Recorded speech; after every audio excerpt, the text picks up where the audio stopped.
Hello. चलिए, नमस्कार दोस्तों, गुड इवनिंग एवरीवन।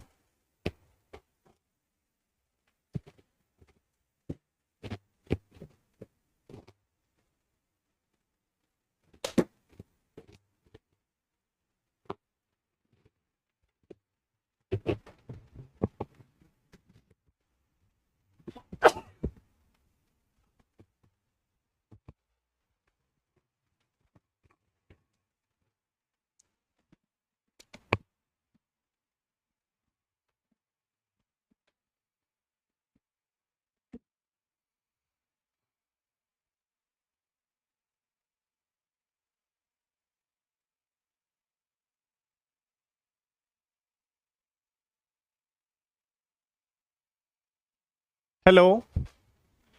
क्या हुआ, आज कोई प्रॉब्लम है क्या? टेक्निकल इशू है क्या कोई? Good evening everyone. एक बार बताइए कौन कौन बच्चा आ गया है दोस्तों।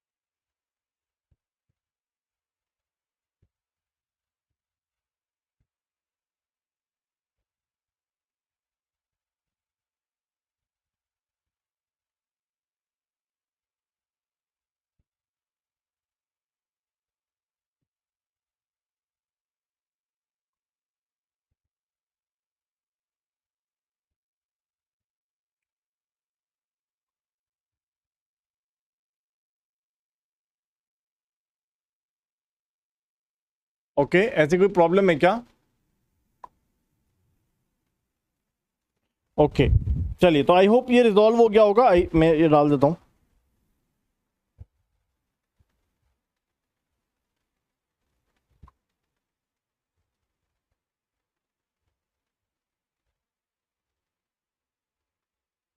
ओके, चलिए दोस्तों, सो लेट्स स्टार्ट। अभी ठीक है ना?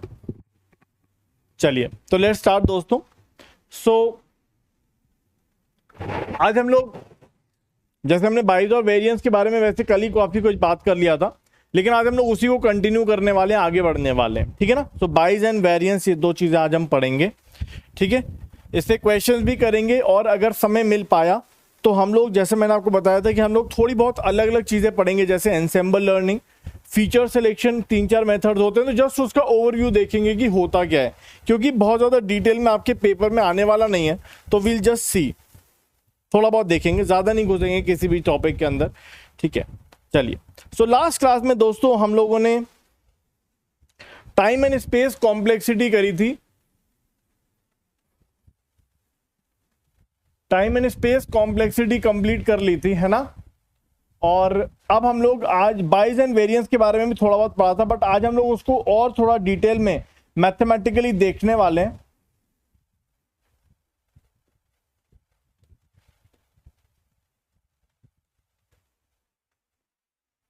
ठीक है, सो लास्ट क्लास में हम लोगों ने time and space complexity of decision tree किया था।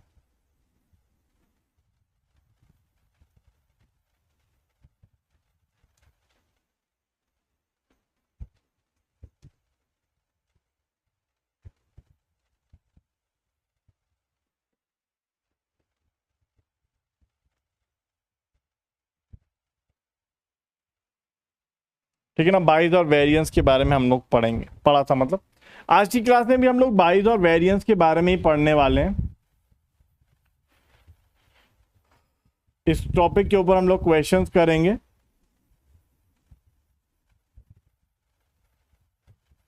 और अगर समय मिल पाया तो फीचर सिलेक्शन के कुछ मेथड्स और एंसेंबल लर्निंग देखेंगे।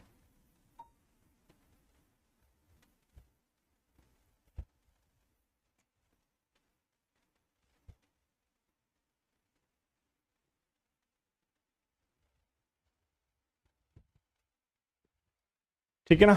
चलिए, हम लोग पीसीए पढ़ेंगे, दैट्स अदर टॉपिक। हम लोग पीसीए पढ़ेंगे जब हम लोग MLP, multi level perceptron neural networks, और हम लोग एलडीए एक और टेक्निक है वो पढ़ेंगे, तो हम लोग पीसीएस पढ़ेंगे, ठीक है ना। It is actually principal component analysis, मतलब कौन सा डायमेंशन बहुत ज़्यादा इंपॉर्टेंट है, तो उसको देखने के लिए हम लोग पढ़ते हैं। It's actually feature selection method, ठीक है, तो वो लोग देखेंगे हम लोग। सो डोंट वरी अबाउट कि पीसीए क्या होता है, ठीक है ना, पढ़ेंगे हम लोग PCA. Okay, so let's start. The struggle you are in today is actually developing the strength you need for tomorrow. तो जो भी आप मेहनत आज कर रहे हो, you are actually developing a strength for tomorrow, मतलब आने वाले समय के लिए आप अपने आप को प्रिपेयर कर रहे हो। बिकॉज जितना ज्यादा आपके अंदर स्ट्रेंथ होगा उतना ज्यादा आप अपने आप को आगे परफॉर्म कर पाओगे और दूसरों से आउट परफॉर्म कर पाओगे, मतलब दूसरों से अच्छा परफॉर्म कर पाओगे, ठीक है। हम लोग पढ़ेंगे, सो डोंट वरी, उसकी टेंशन नहीं लेना अपने को।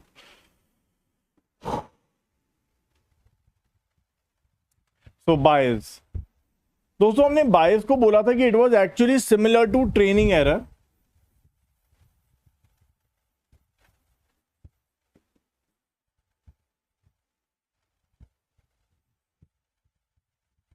और इसके बारे में हमने कल भी थोड़ी चर्चा करी थी और देखा था कि यार इसको हम ऐसा लिख सकते हैं, it is actually equals to bias is actually equals to y minus expectation of y hat. ये एक्सपेक्टेशन ऑफ y हैट कहां से आया था कि भाई हमने बहुत सारे मॉडल्स क्रिएट किए हैं, और जब बहुत सारे मॉडल्स क्रिएट किए हैं तो उन सब की एक्सपेक्टेड वैल्यू, या सॉरी उन सब के प्रेडिक्शंस की एक्सपेक्टेशन वैल्यू या मीन वैल्यू हमने यहां पर रखी है, ठीक है ना। So it is the average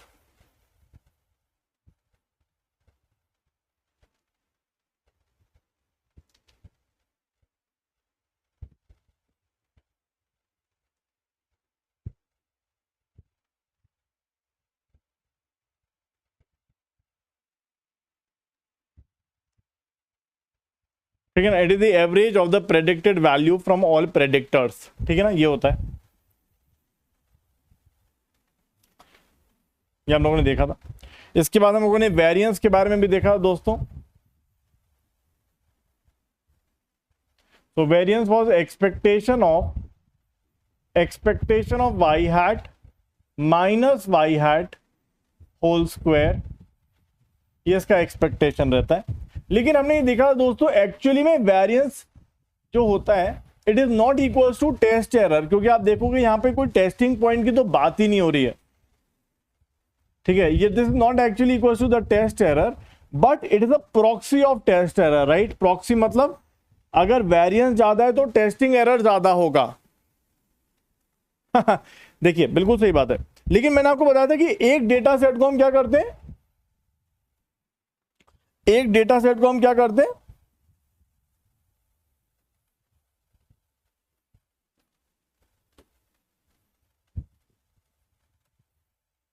तो आप बोलो सर एक डेटा सेट है हमारे पास, ये पूरा डेटा सेट है, वी हैव दिस बड़ा बड़ा data available, this is the whole data available.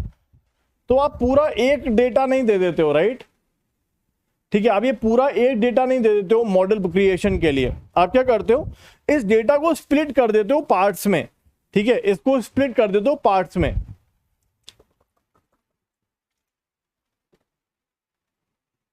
आपने क्या किया, लेट्स से आपने क्या किया, इससे सिर्फ 400 पॉइंट्स के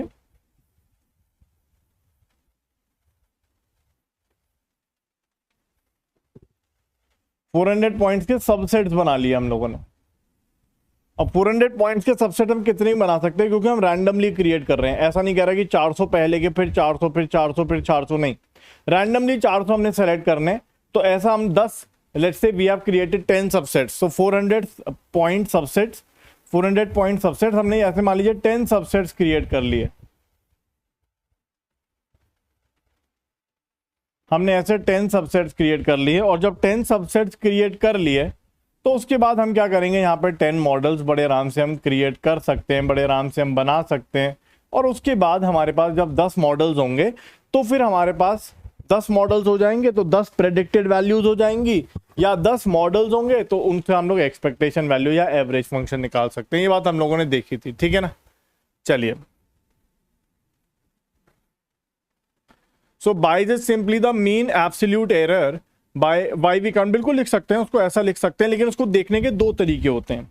एक तो मैंने कल आपको ये बताया था, मैथमेटिकली हम इसको ऐसा देख सकते हैं कि सर हम बाइस को ऐसा लिख रहे हैं, bias is actually equals to 1/n summation of i is equals to 1 से n yi minus y hat expectation of value of this, इसका modulus, right? We have seen this yesterday. So this is also a mathematical thing, और आप इसको देख सकते हो कि this is actually equals to mean absolute error। ठीक है, इसमें कोई परेशानी नहीं है। And we are trying to find it on the training point, so it's same as a training error कह सकते हैं। लेकिन बायस को देखने का एक और नजरिया होता है जो मैं अभी बताने वाला हूं आपको। तो दिस इज परफेक्टली फाइन। आप बोल सकते हो कि सर ये मीन एब्सोल्यूट एरर के जैसा दिख रहा है, हमें मीन एब्सोल्यूट एरर के जैसा दिख रहा है, एंड इट्स फाइन कि ये ट्रेनिंग एरर जैसा हमें दिख रहा है। It is same as the training error, perfect है, कोई इसमें परेशानी नहीं है। ठीक है, लेकिन चलिए तो इसके बारे में भी क्लियर हो गया। अभी बताता हूं उसके बारे में कार्तिक भैया। तो वेरिएंस की अगर हम बात करें तो variance is actually proxy to the test error, right?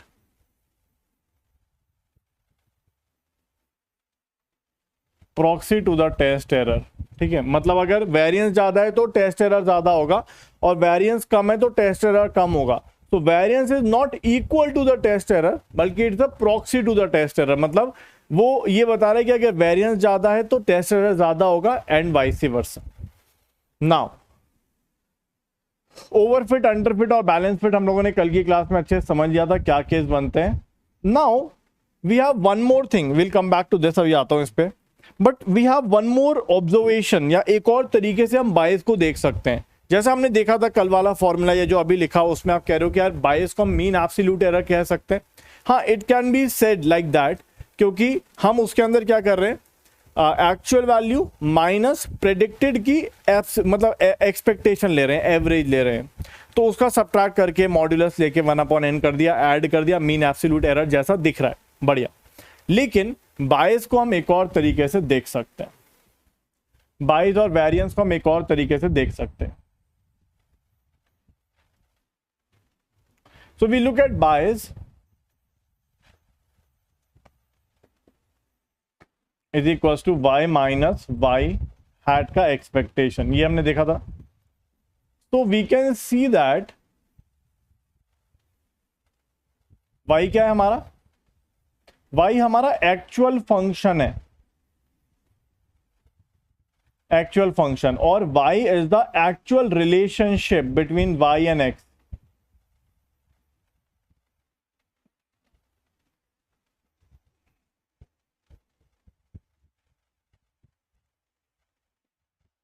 और ये क्या है दोस्तों, इसको हम कैसे देख सकते हैं? इसको हम देख सकते हैं कि यार हमने फॉर एग्जांपल ले लीजिए, हमने 3-4 मॉडल्स क्रिएट किए। जब हमने 3-4 मॉडल्स क्रिएट किए तो ये एक्सपेक्टेशन ऑफ वाई हैट क्या है, उन सब का एवरेज है।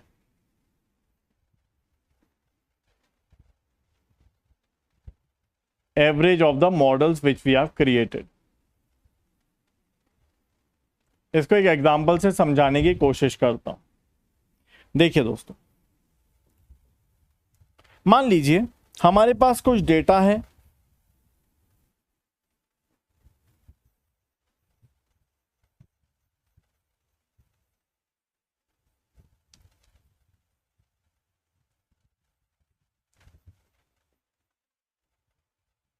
और उस डेटा के हमने सबसेट्स क्रिएट किए।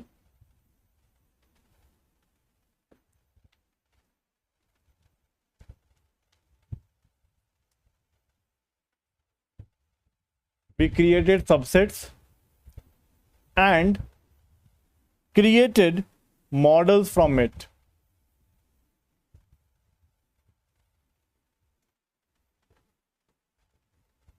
From each subset.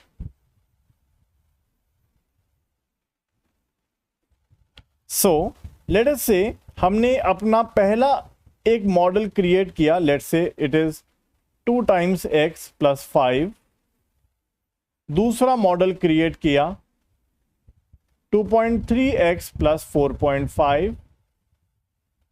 ऐसे मान लीजिए हमने थर्ड मॉडल क्रिएट किया, लेट्स से 1.9x प्लस 6.2, ऐसा करके हमने कुछ कुछ 3-4 मॉडल्स क्रिएट किए। लीनियर बना रहा हूं जिससे हमें आसान दिखाई दे। So we have created 3 models और we can create more than 3 models, ठीक है। So what will be the expectation model, what will be the expectation of Y hat. तो आप बोलोगे यहां पर हम वैल्यूज की बात नहीं कर रहे हैं, अब हम बात कर रहे हैं फंक्शंस की, ठीक है। तो हमने क्या किया, पहला एक मॉडल ये क्रिएट किया, एक मॉडल ये क्रिएट किया, एक मॉडल ये क्रिएट किया, ऐसे बहुत सारे मॉडल्स क्रिएट किए होंगे। If you have 3 models then we can say the expectation of Y hat is simply the average of this 3। Average का मतलब क्या हो जाएगा, 1/3, and we will simply add all the values. So we will get the expectation of this, that is 2 plus 2.3 plus 1.9, 6.2x plus 15.7। इस तरह से हमें कुछ मॉडल मिल जाएगा, ठीक है। So now what is the bias? अब जैसे हम बायस को 2 तरह से देख सकते हैं। एक तो जैसा हमने कल देखा था कि हम हर एक पॉइंट के बीच में ऐसा वैल्यू निकाल के we are finding it like this, the actual value minus the predicted value का एक्सपेक्टेशन, ऐसा देख सकते हैं हम लोग। लेकिन हम इसको दूसरी तरह से भी देख सकते हैं कि हमने यहां पर expectation of Y hat create कर लिया दिस फंक्शन, और वाई हमारा कोई एक्चुअल फंक्शन होगा, and obviously we don't know it, क्योंकि अगर वो पता होता तो फिर तो कोई टेंशन ही नहीं थी। So we don't know it, so we can say that the bias is actually equal to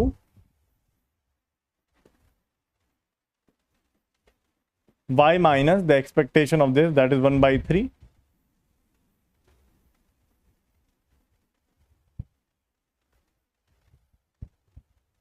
so this is your bias in this particular case। अगर हम यहां से इसको उठा के डालते हैं तो this is another view point, another way of looking at bias, ठीक है। so इसको हम bias कहते हैं। कहने का मतलब वही है जो हमने कल पढ़ा था। कल हम वैल्यूज पे बात कर रहे थे, we are talking about the all the data point values, and here we are talking about the functions, ठीक है। हमने एक्सपेक्ट वाई हैट्स निकाली, बहुत सारे मॉडल्स क्रिएट किए, and then we created expectation of Y hat, the final model, और फिर हमने उसको इस तरह से रख दिया। So we are like looking at it as a in terms of a function, ठीक है। तो ऐसा कुछ हम कह सकते हैं। तो this is also bias. And similarly what can be the variance or what will be the variance if you look at it, what will be the variance in this case? अगर मैं इसी को कॉपी करूं तो variance क्या हो जाएगा, तो हमने वेरिएंस का फॉर्मूला भी देखा था, लेकिन कल हमने वैल्यूज की बात की थी कि सर हम वैल्यूज पे देख सकते हैं उसको, लेकिन यहां पर हम उसको फंक्शन के टर्म्स में भी देख सकते हैं।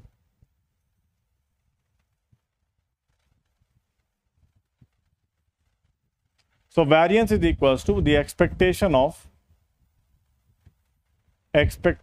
y hat minus y hat whole square। इसका मतलब अगर आप यहां पर देखोगे दोस्तों तो एक्चुअली आप निकाल क्या रहे हो, you are actually finding the expectation of this minus this minus this and this minus this, मतलब हमें सबका एक तरह से निकालना पड़ेगा। So we are actually finding the expectation of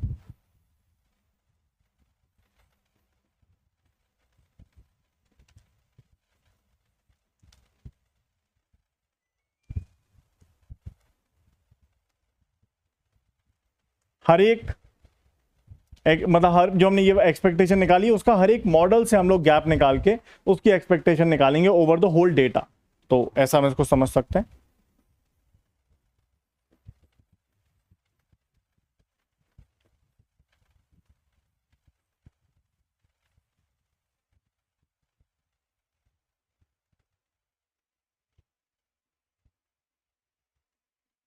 ठीक है, ये चीज तो हमने कल पिक्टोरियली देखी भी थी, राइट, ठीक है ना।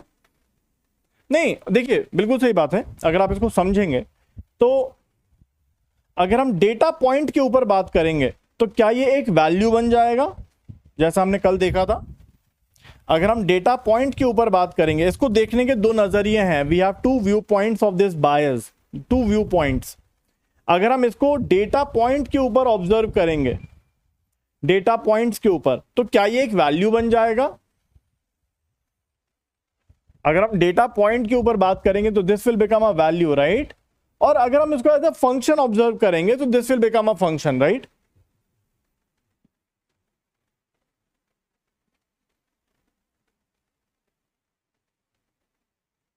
ठीक है, चलिए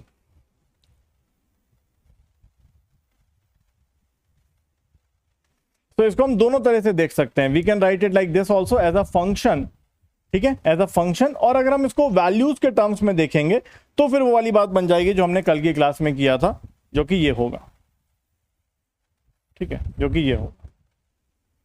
ओके, दोनों तरह से हम इसको ऑब्जर्व कर सकते हैं, as a view point, points के टर्म्स में या फिर फंक्शन के टर्म्स में, दोनों तरह से उसको देखा जा सकता है।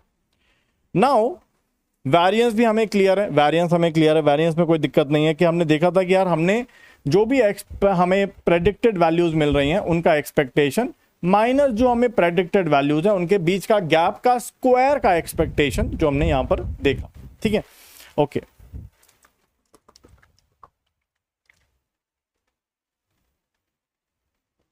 Now if we talk about the mean square error, जो हमारी टोटल एरर बन के आती है, द मीन स्क्वायर एरर जो एक्चुअली हमें देखनी रहती है, उसको हम बाइज और वेरिएंस के टर्म्स में लिखेंगे।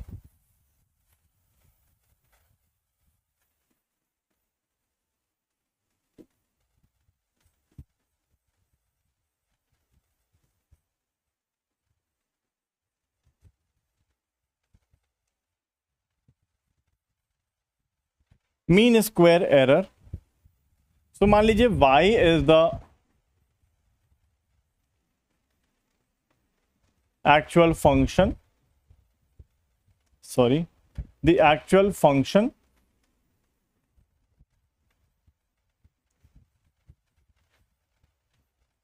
y hat is the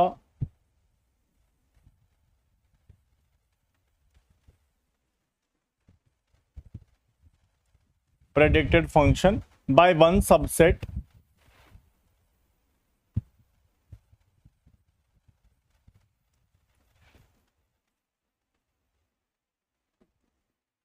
expectation of y hat is the average of all predicted functions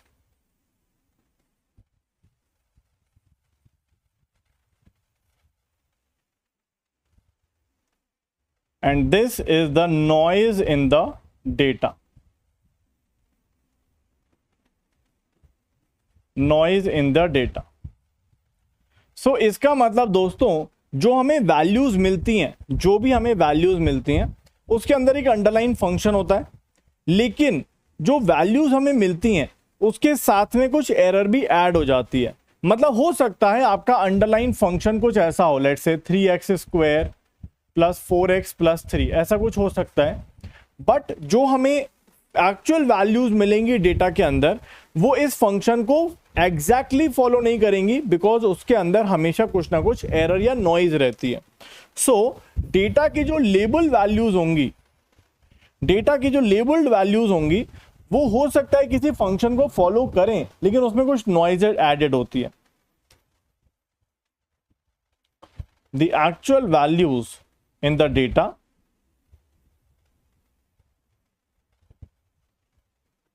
the actual values in the data has some underlying function, लेकिन उसमें कुछ नॉइज भी आ जाती है।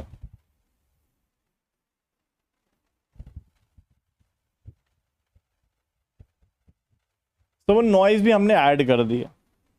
ये जो नॉइज होती है दोस्तों, इसको हम मानते हैं it is a Gaussian noise या it has a Gaussian PDF. This noise has a Gaussian PDF with zero mean and sigma square as the variance।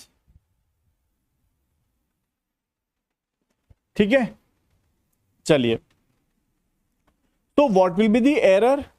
The error will be, if we talk about the error, then the error will be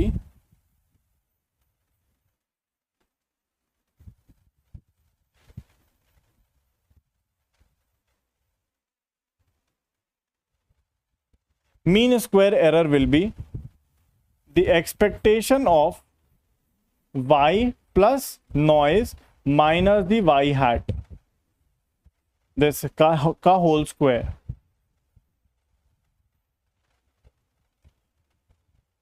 this is the label of the data. Label of the data क्यों? क्योंकि label of the data में कुछ हमारे पास y values हैं, मतलब वो एक actual function को फॉलो कर रहा है लेकिन एग्जैक्टली फॉलो नहीं करता क्योंकि उसमें कुछ नॉइज भी ऐड हो जाती है और ये हमारी प्रेडिक्टेड वैल्यू है। ठीक है ना? वेरिएंस 1 होना चाहिए। क्यों? क्या गॉसियन का हमेशा 1 होता है वेरिएंस? नहीं, नॉइज का तो वेरिएंस सिग्मा स्क्वायर कुछ भी हो सकता है, right?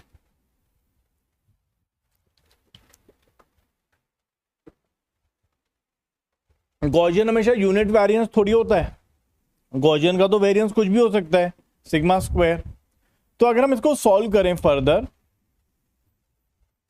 We can say that it is expectation of y plus sigma whole square plus y hat whole square.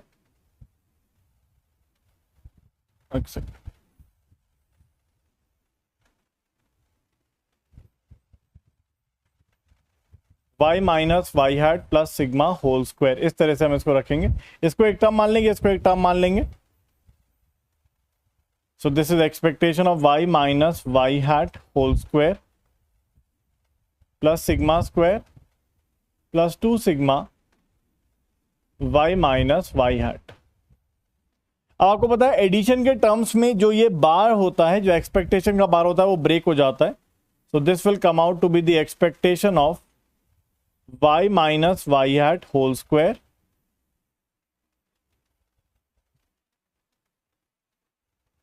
और अगर हम नॉइज को इंडिपेंडेंट अज्यूम कर लें तो इंडिपेंडेंट के केस में भी ये बार ब्रेक हो जाता है।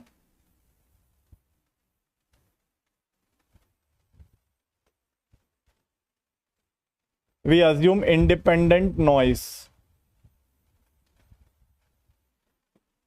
नॉइज को हम इंडिपेंडेंट मान लेते हैं तो फिर से ये ब्रेक हो जाता है।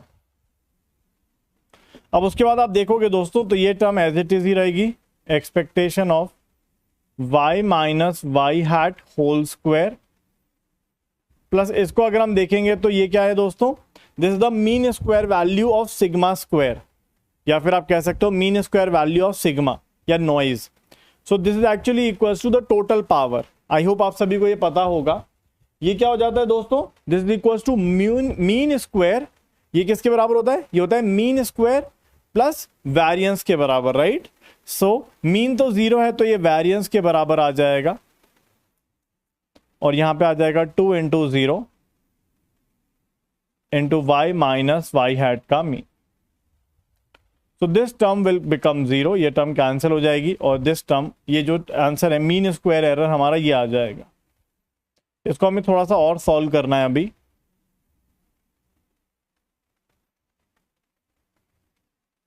ये आ जाएगा, ठीक है ना? Okay, so this is the mean square value of sigma that is equals to mean का स्क्वायर प्लस वेरिएंस। अब क्योंकि मीन इसका 0 है तो वेरिएंस के बराबर आ जाएगा सिग्मा स्क्वायर, ठीक है ये। और लास्ट वाली टर्म कैंसिल हो जाएगी बिकॉज इसमें सिग्मा का मीन 0 है तो इसलिए टर्म खत्म हो जाएगी और ये दोनों टर्म बचेंगी। लेकिन इस टर्म में थोड़ा सा मॉडिफिकेशन करते हैं हम लोग।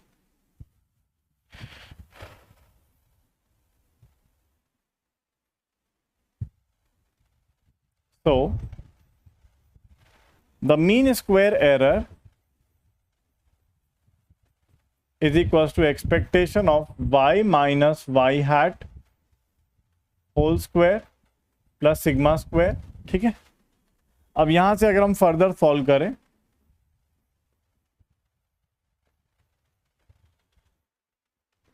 इसमें हम एक टर्म ऐड करते हैं, expectation of Y hat, add और सब्ट्रैक्ट कर देते हैं।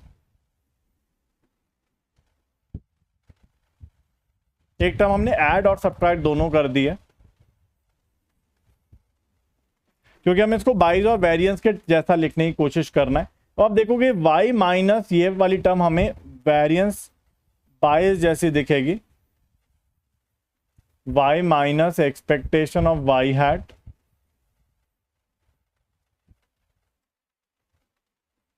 Minus y hat minus expectation of y whole square. इसको हम फर्दर सॉल्व करेंगे। भाई यही तो लिखा है यहां पर, देखिए हमारा ये सिग्मा स्क्वायर, सिग्मा का स्क्वायर का एक्सपेक्टेशन है। अब ये क्या होता है, ये हो जाएगी mean square value of sigma. Mean square value of any random variable क्या होता है, मीन का स्क्वायर प्लस वेरिएंस का square, the mean square value. अब मीन क्या है इसका, 0, because this is a zero mean noise, और उसका वेरिएंस क्या है, सिग्मा स्क्वायर। ठीक है, सो ये वाली टर्म को हम सिग्मा स्क्वायर लिख सकते हैं, because noise is zero mean only. Noise हमेशा जीरो मीन होती है, क्यों, क्योंकि नॉइज हमेशा रैंडम होती है। नॉइज अगर आपने कभी भी सुना हो तो noise is always zero mean. क्यों, क्योंकि नॉइज कभी पॉजिटिव होती है, कभी नेगेटिव होती है, कभी वैल्यू को इंक्रीज करती है, कभी वैल्यू को डिक्रीज करती है। तो नॉइज हमेशा ऊपर नीचे होती रहती है। इसीलिए ओवरऑल अगर हम नॉइज का मीन निकालते हैं तो हमेशा जीरो निकल के आता है। So noise is always zero mean, noise is always zero mean. और वेरिएंस हमने कोई टर्म ले लिया सिग्मा स्क्वायर।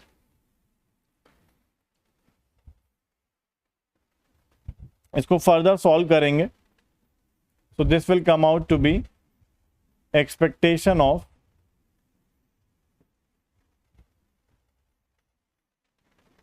ब्रेक कर देता हूं इसको मैं, expectation of y minus expectation of y hat whole square plus expectation of y hat minus expectation of y hat whole square minus 2 times expectation of y minus expectation of y hat multiplied by y hat minus expectation of y hat, ये आ जाएगा plus sigma square. ठीक है, अब अगर हम आगे चलें दोस्तों तो ये टर्म तो मुझे नजर आ रही है वेरिएंस के बराबर।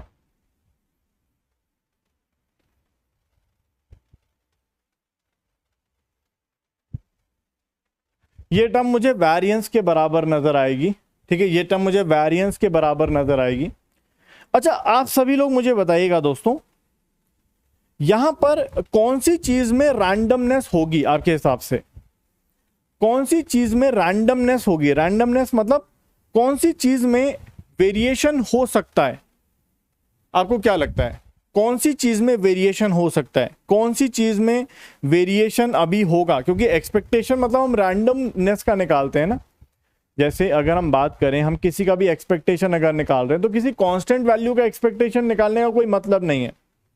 आप लोगों को शायद रैंडम वेरिएबल के अंदर आपने पढ़ा होगा कि अगर हम एक्सपेक्टेशन ऑफ किसी कांस्टेंट वैल्यू का निकाल रहे हैं, expectation of any constant value is equal to the constant value itself.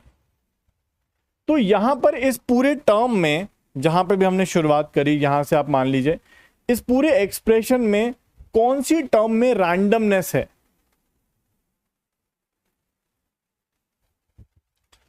इस पूरे एक्सप्रेशन में हमने उसको खोल दिया, ये पूरा खुल गया, ऐसे करके आ गया।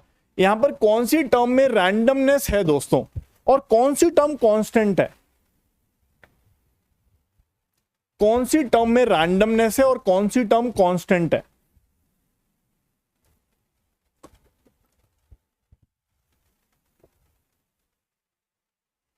और कौन सी टर्म कांस्टेंट होगी। देखिए यहां पर अगर हम देखें तो क्या y term is a constant, क्या y इज अ कांस्टेंट, बताइए क्या y is a constant. Yes, क्यों, क्योंकि y तो गिवन है, y तो हमें गिवन है, y वैल्यूज हमें दे रखी हैं, दे आर कांस्टेंट वैल्यूज। या फिर आप ये समझ सकते हो कि जो y का फंक्शन है, जो हमारा एक्चुअल फंक्शन है, जो हमारा एक्चुअल फंक्शन है हमारे डेटा का, ये फिक्स है, ये फिक्स है भाई, पहले से ही फिक्स है, इसमें कोई रैंडमनेस नहीं है, इसमें कोई चेंज भी नहीं कर सकता, right. y is a constant value.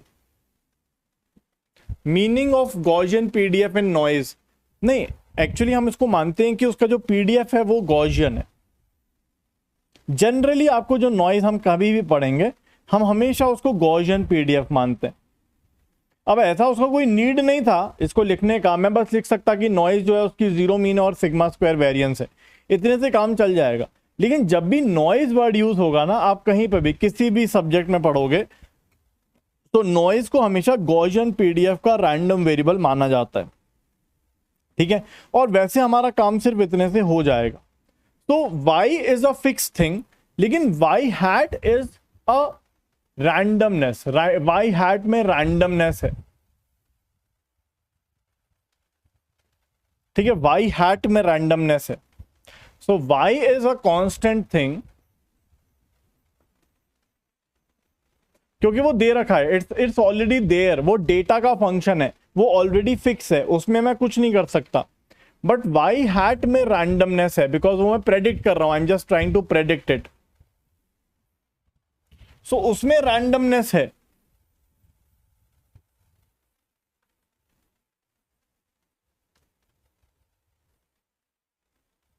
ठीक है, क्योंकि वो डिपेंड कर सकता है मेरा डेटा के ऊपर, मेरे मॉडल के ऊपर, कि मैं क्या निकालने वाला हूं या क्या निकल के आएगा, वो अभी उसके अंदर रैंडमनेस होगी। y is a constant thing. और अब यहां पे अगर देखें दोस्तों, मान लीजिए कोई रैंडमनेस है किसी चीज के अंदर या किसी रैंडम वेरिएबल के अंदर, अगर मैं उसका एक्सपेक्टेशन ले लेता हूं तो वो क्या बन जाता है, कांस्टेंट वैल्यू बन जाता है क्या?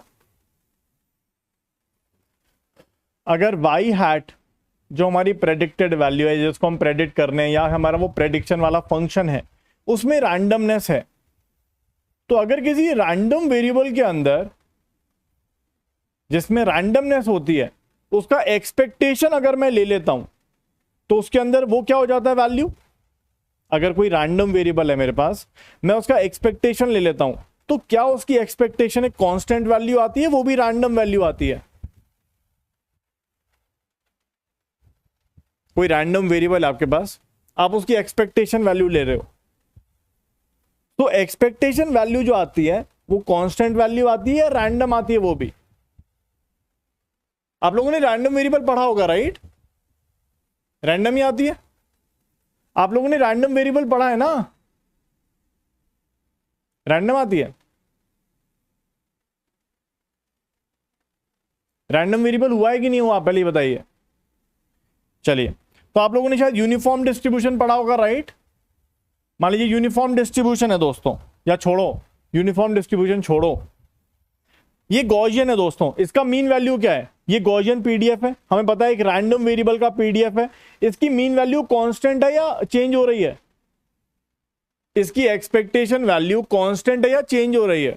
एक ये रैंडम वेरिएबल है और ये गॉसियन रैंडम वेरिएबल है, जिसकी वैल्यू माइनस इंफिनिटी से इंफिनिटी तक रैंडमनेस में चेंज हो सकती है। It can take any value. इसकी मीन वैल्यू क्या है? आप बोलोगे सर इसकी मीन वैल्यू 0 है। Expectation of any random variable is always a constant, उसमें रैंडमनेस नहीं रहती, ठीक है, हम उसकी एवरेज वैल्यू निकाल रहे हैं। जैसे आप यहां पर देख सकते हो, ये हमारा गॉसियन डिस्ट्रीब्यूशन है, जहां पर वैल्यू माइनस इंफिनिटी से इंफिनिटी जा सकती है। तो हमारी जो मीन वैल्यू है, जो कि 0 है, वो फिक्स है। इसीलिए दोस्तों हमारा एक्सपेक्टेशन ऑफ y हैट भी एक कांस्टेंट ही होगा।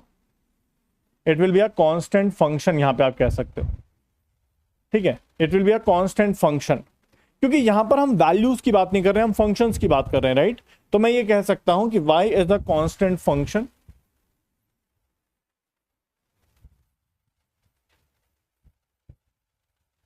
y is a constant function, y hat has randomness, क्योंकि हमें इसमें निकालना है। Expectation of y hat will be a constant function again, क्योंकि यहां पे हम फंक्शंस की बात कर रहे हैं, we are not talking about the values. Now अगर हम इसको सॉल्व करें, तो अगर आप यहां पर देखो, ये तो वेरिएंस आ गया दोस्तों। अगर आप इसको देखोगे दोस्तों, तो यहां पर ये भी एक कांस्टेंट वैल्यू है, कांस्टेंट फंक्शन है, ये भी एक कांस्टेंट फंक्शन है। तो आप देखोगे इसके अंदर एक टोटल कांस्टेंट फंक्शन आ गया है। उसका अगर हम एक्सपेक्टेशन निकालेंगे, तो कांस्टेंट का एक्सपेक्टेशन कांस्टेंट के बराबर ही होता है। इसका मतलब यहां पर हमें यही चीज बाहर निकल के मिल जाएगी।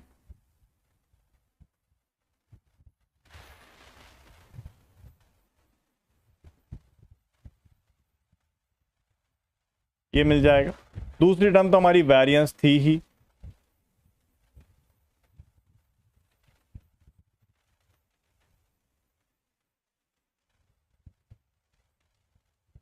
अब लास्ट वाली टर्म में हमें थोड़ा सॉल्व करना पड़ेगा। We have to do some multiplications and then will get the result. देखते हैं क्या बनता है।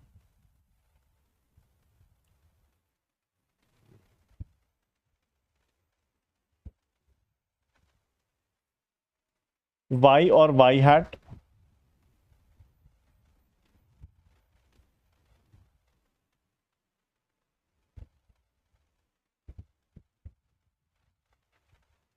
Minus expectation of y hat और y हैट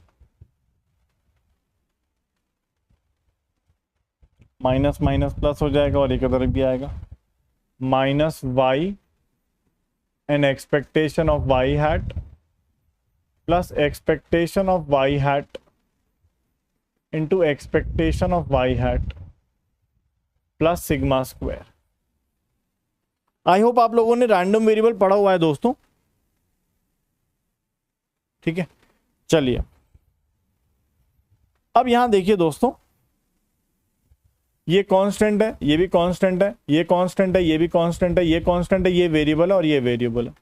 तो अगर हम इसको थोड़ा सॉल्व करें तो ये हमारा क्या बन गया दोस्तों, ये हमारा बन गया 22 का स्क्वायर। ये टर्म हमारा बन गया वेरिएंस और लास्ट वाली टर्म हमारी आ गई सिग्मा स्क्वायर। अब इस टर्म को थोड़ा सा ऑब्जर्व करते हैं, ये टर्म क्या बनेगी, यहां पर आ जाएगा y और y हैट के ऊपर बार, क्योंकि हमें पता है पूरे पे एक्सपेक्टेशन है तो ये तो कांस्टेंट वैल्यू है, कांस्टेंट बाहर आ जाती है, एक्सपेक्टेशन इसके ऊपर रह जाती है। तो एक तरह से आप देखेंगे दोस्तों, ये जब एक्सपेक्टेशन अंदर जाएगा, एक्सपेक्टेशन ऑपरेटर सबके ऊपर जाएगा, तो ये तो कांस्टेंट है और यहां पे एक्सपेक्टेशन ऑफ y हैट आ जाएगा। Expectation of y hat, expectation of y hat minus यहां पे अगर हम करेंगे दोस्तों क्या बनेगा y, और ये तो कांस्टेंट है, ये भी कांस्टेंट है, तो ये आ जाता है y expectation of y hat. देख लीजिए एक बारी, ये कांस्टेंट है दोस्तों तो इस पे एक्सपेक्टेशन कुछ नहीं करेगा, इस पे एक्सपेक्टेशन आ जाएगा। ये कांस्टेंट है एज इट इज और इसके ऊपर एक्सपेक्टेशन आ जाएगा। ये भी कांस्टेंट है, ये भी कांस्टेंट है, तो यहां पर कुछ भी नहीं हो पाएगा। और फाइनली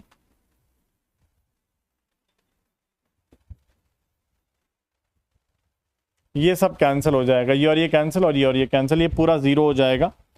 तो बहुत ज़्यादा घुसने की इसमें ज़रूरत नहीं है, हमें बस यहाँ पर एक चीज़ ये दिखानी थी कि हमारा जो भी ऑपरेशन है दोस्तों, जो भी हम काम कर रहे हैं उसमें जो मीन स्क्वायर एरर आती है, या जो भी हम एल्गोरिदम यूज़ कर रहे हैं उसमें जो मीन स्क्वायर एरर है हमारे पूरे एल्गोरिदम की, पूरे मॉडल की, that is actually bias square plus variance plus sigma square. अब यहां पर सिग्मा जो थी वो एक्चुअल नॉइज थी हमारे डेटा में। Sigma is the actual noise in the data, जिसको हम कुछ नहीं कर सकते, we can not reduce it any way, हम उसको कैसे भी रिड्यूस नहीं कर सकते, इसलिए वो अनकंट्रोलेबल पार्ट है, हम उसको कंट्रोल ही नहीं कर सकते। लेकिन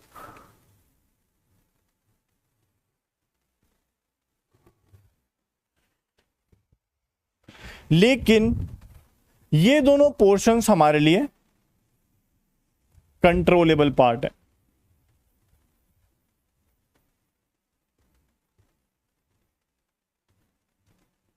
और ये हमारा अनकंट्रोलेबल पार्ट है।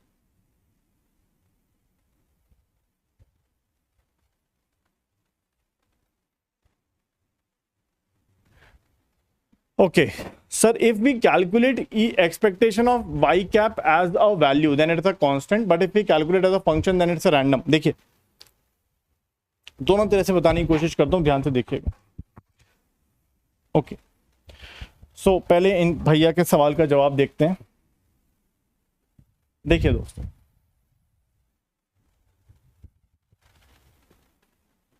ध्यान से देखेंगे, for GATE exam we have to remember such complex derivation. Obviously आपको डेरिवेशन की जरूरत नहीं है, आपको सिर्फ रिजल्ट पता होना चाहिए। ठीक है, चलिए अब यहां पे अगर हम देखें तो यश भैया कह रहे हैं कि सर अगर हमें वाई कैप को एज अ वैल्यू ट्रीट करें तो कांस्टेंट है, but as a function treat करें तो रैंडम है। देखते हैं, सोचिए,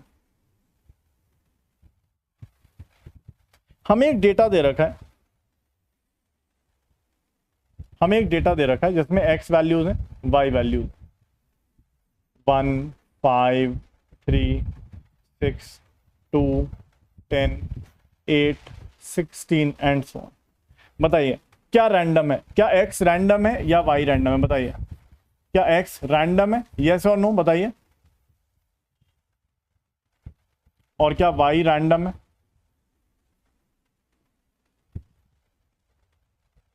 बताइए क्या एक्स रैंडम है? अगर हमें कोई डेटा दे रखा है दोस्तों, एक्स की कुछ वैल्यूज हमें दे रखी है, वाई की कुछ वैल्यूज हमें दे रखी है, तो क्या एक्स रैंडम है, वाई रैंडम है?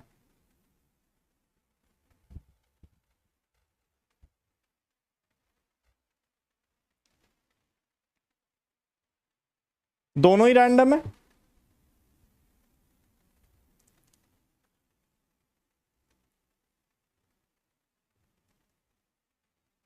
एक्स इज रैंडम और वाई रैंडम नहीं है, दोनों ही रैंडम है। ओके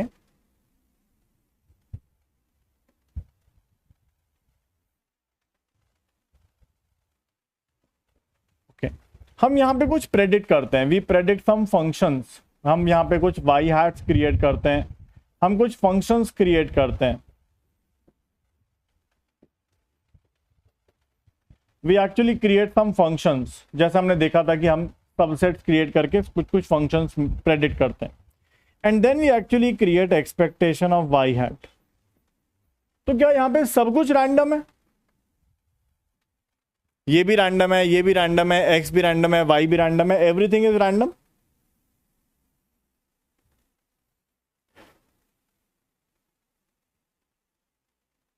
बताइए सब कुछ रैंडम है यहां पे, ये भी रैंडम है, ये भी रैंडम है, ये भी सब रैंडम है। कौन सी चीज रैंडम है?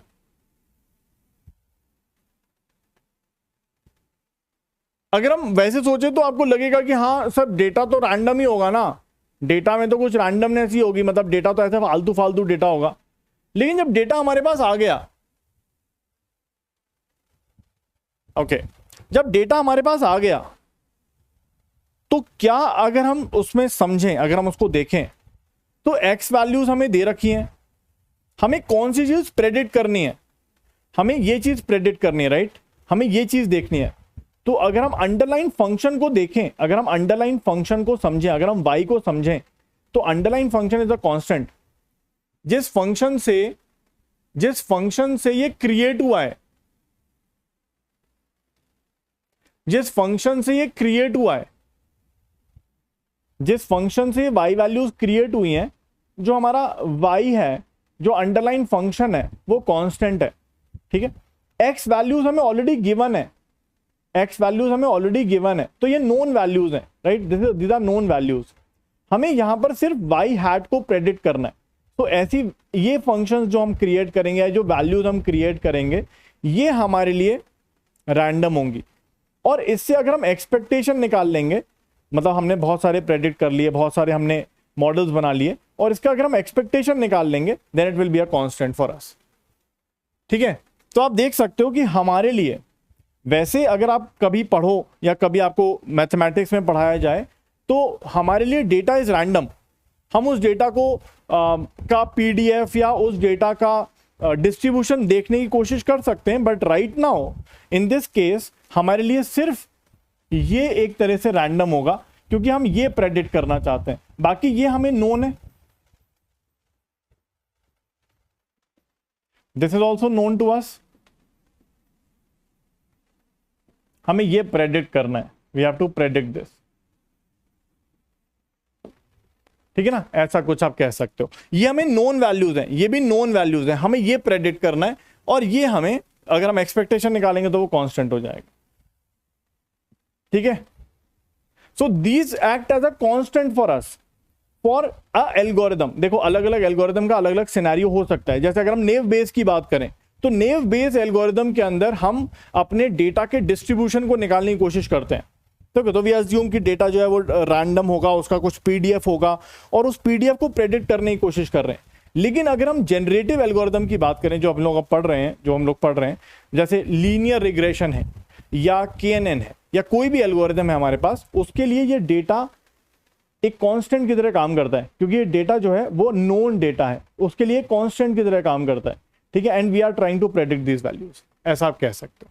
ठीक है, हमारे लिए ये नोन डेटा है जो हमारे लिए कांस्टेंट की तरह काम करेगा। हमारे लिए y is a constant value, y is a constant function और उसकी वैल्यू हमें ऑलरेडी नोन है। ठीक है, आप इसको देख सकते हैं कि y हमारा एक्चुअल फंक्शन है जो कि कांस्टेंट है, जो कि एक फिक्स फंक्शन है और कांस्टेंट फंक्शन है।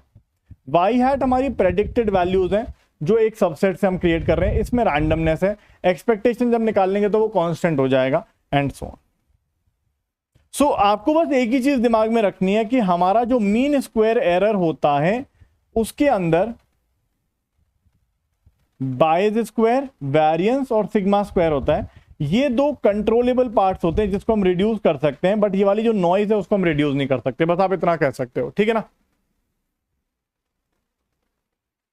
ठीक है, हमारे लिए जो अंडरलाइन डेटा हमें मिल गया है, it act as a constant for us. ठीक है, वो हमारे लिए कांस्टेंट की तरह काम करेगा क्योंकि वो नोन है, उसका जो अंडरलाइन फंक्शन है वो कांस्टेंट फंक्शन है, फिक्स है, वो ऑलरेडी फिक्स हो गया है, हमें उसका फंक्शन प्रेडिक्ट करना है। ठीक है, तो हमारा जो मीन स्क्वायर एरर है that is equal to bias square plus variance plus sigma square. ठीक है, चलिए, तो अगर हम यहां पर देखें दोस्तों तो एक प्लॉट है ये, that is the plot of error and model complexity, error and model complexity. तो अगर आप यहां पर देखेंगे दोस्तों तो जो बायस है, so bias decreases as model complexity increases। ठीक है, variance increases as model complexity increases क्योंकि ओवरफिटिंग हो जाती है।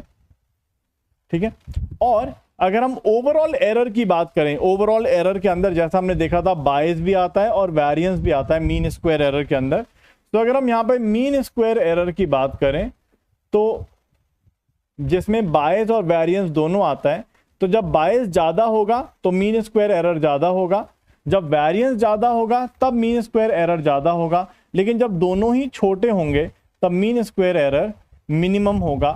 So this is the best model complexity for us.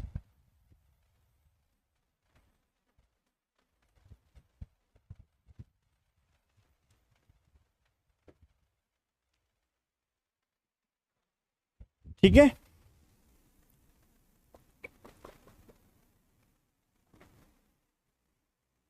और ये हमारी वो वाली एरर है जिसको हम रिड्यूस नहीं कर सकते, इररिड्यूसिबल एरर जिसको हम सिग्मा स्क्वायर कहते हैं।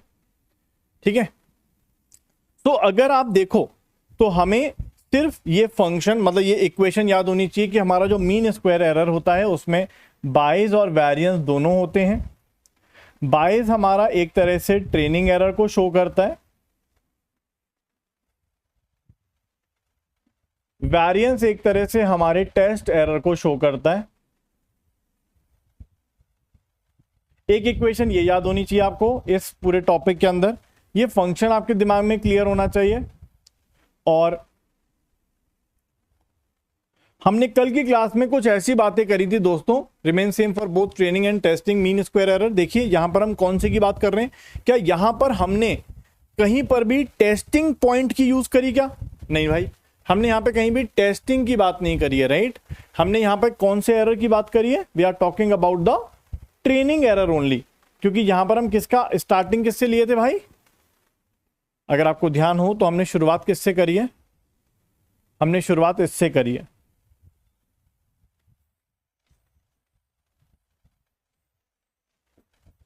ठीक है, तो एक तरह से ये हमारे पूरे ट्रेनिंग डेटा के ऊपर एरर को शो करने की कोशिश कर रहा है। ठीक है ना, मतलब ओवरऑल फंक्शनिंग को देखने की कोशिश कर रहा है, ओवरऑल फंक्शनिंग को देखने की कोशिश कर रहा है ये हमारे डेटा के ऊपर, हमारे डेटा के ऊपर। लेकिन यहां पर मैंने कहीं भी टेस्ट डेटा की बात नहीं करी है, ये ओवरऑल परफॉर्मेंस को शो करेगा, ये हमारे मॉडल की ओवरऑल परफॉर्मेंस को शो करेगा। लेकिन यहां पे हमने कोई टेस्टिंग डेटा का यूज नहीं किया है, हमने अपने ओवरऑल ट्रेनिंग डेटा का ही इस्तेमाल किया है।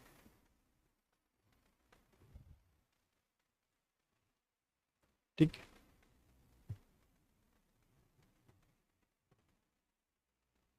लेकिन इसमें एक डाउट आ सकता है किसी को, वो डाउट मेरे दिमाग में अभी आया कि अगर हम यहां पे ट्रेनिंग डेटा का यूज कर रहे हैं तो फिर ये कैसे हो रहा है कि बायस 0 होने पर एरर भी 0 हो जानी चाहिए?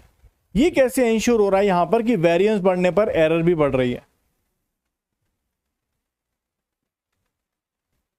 ये किसी के दिमाग में आया? देखिए यहां पे अगर हम देखें तो हमने मीन स्क्वायर एरर कहां से शुरुआत करी? हमने मीन स्क्वायर एरर जो स्टार्ट किया वो ये किया, y plus the noise minus the predicted value whole square का एक्सपेक्टेशन। तो अगर ये ट्रेनिंग एरर है, अगर ये ट्रेनिंग एरर है तो बायस के रिड्यूस होने पर एरर भी रिड्यूस हो जानी चाहिए, बायस के रिड्यूस होने पर एरर भी रिड्यूस हो जानी चाहिए। लेकिन ऐसा नहीं हो रहा, बायस के रिड्यूस होने पर वेरिएंस बढ़ रहा है तो एरर भी बढ़ रही है। किसी के दिमाग में ये बात है कि ऐसा कैसे हो पा रहा है इसके अंदर?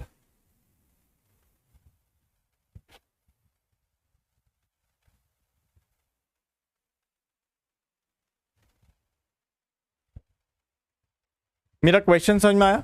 क्योंकि अगर ये ट्रेनिंग एरर है, अगर ये ट्रेनिंग एरर है तो ऐसा होना चाहिए था कि बायस के रिड्यूस होने पर एरर भी खत्म हो जानी चाहिए।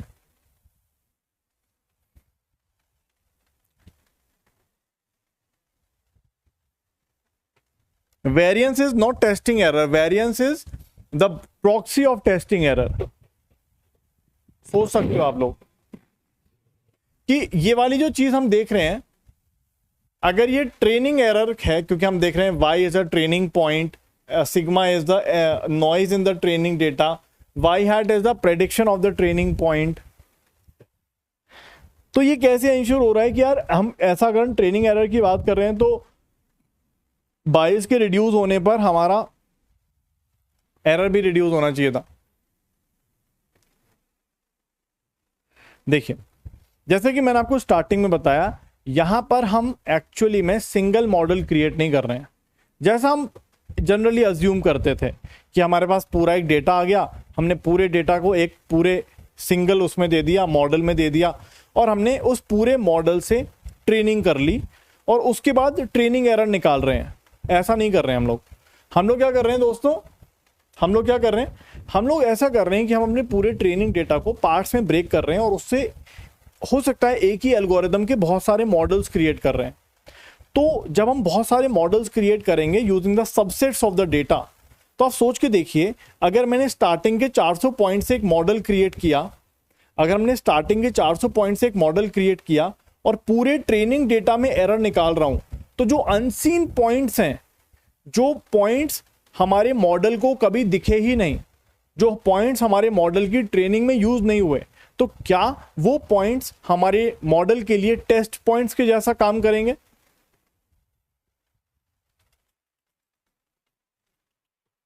बताइए।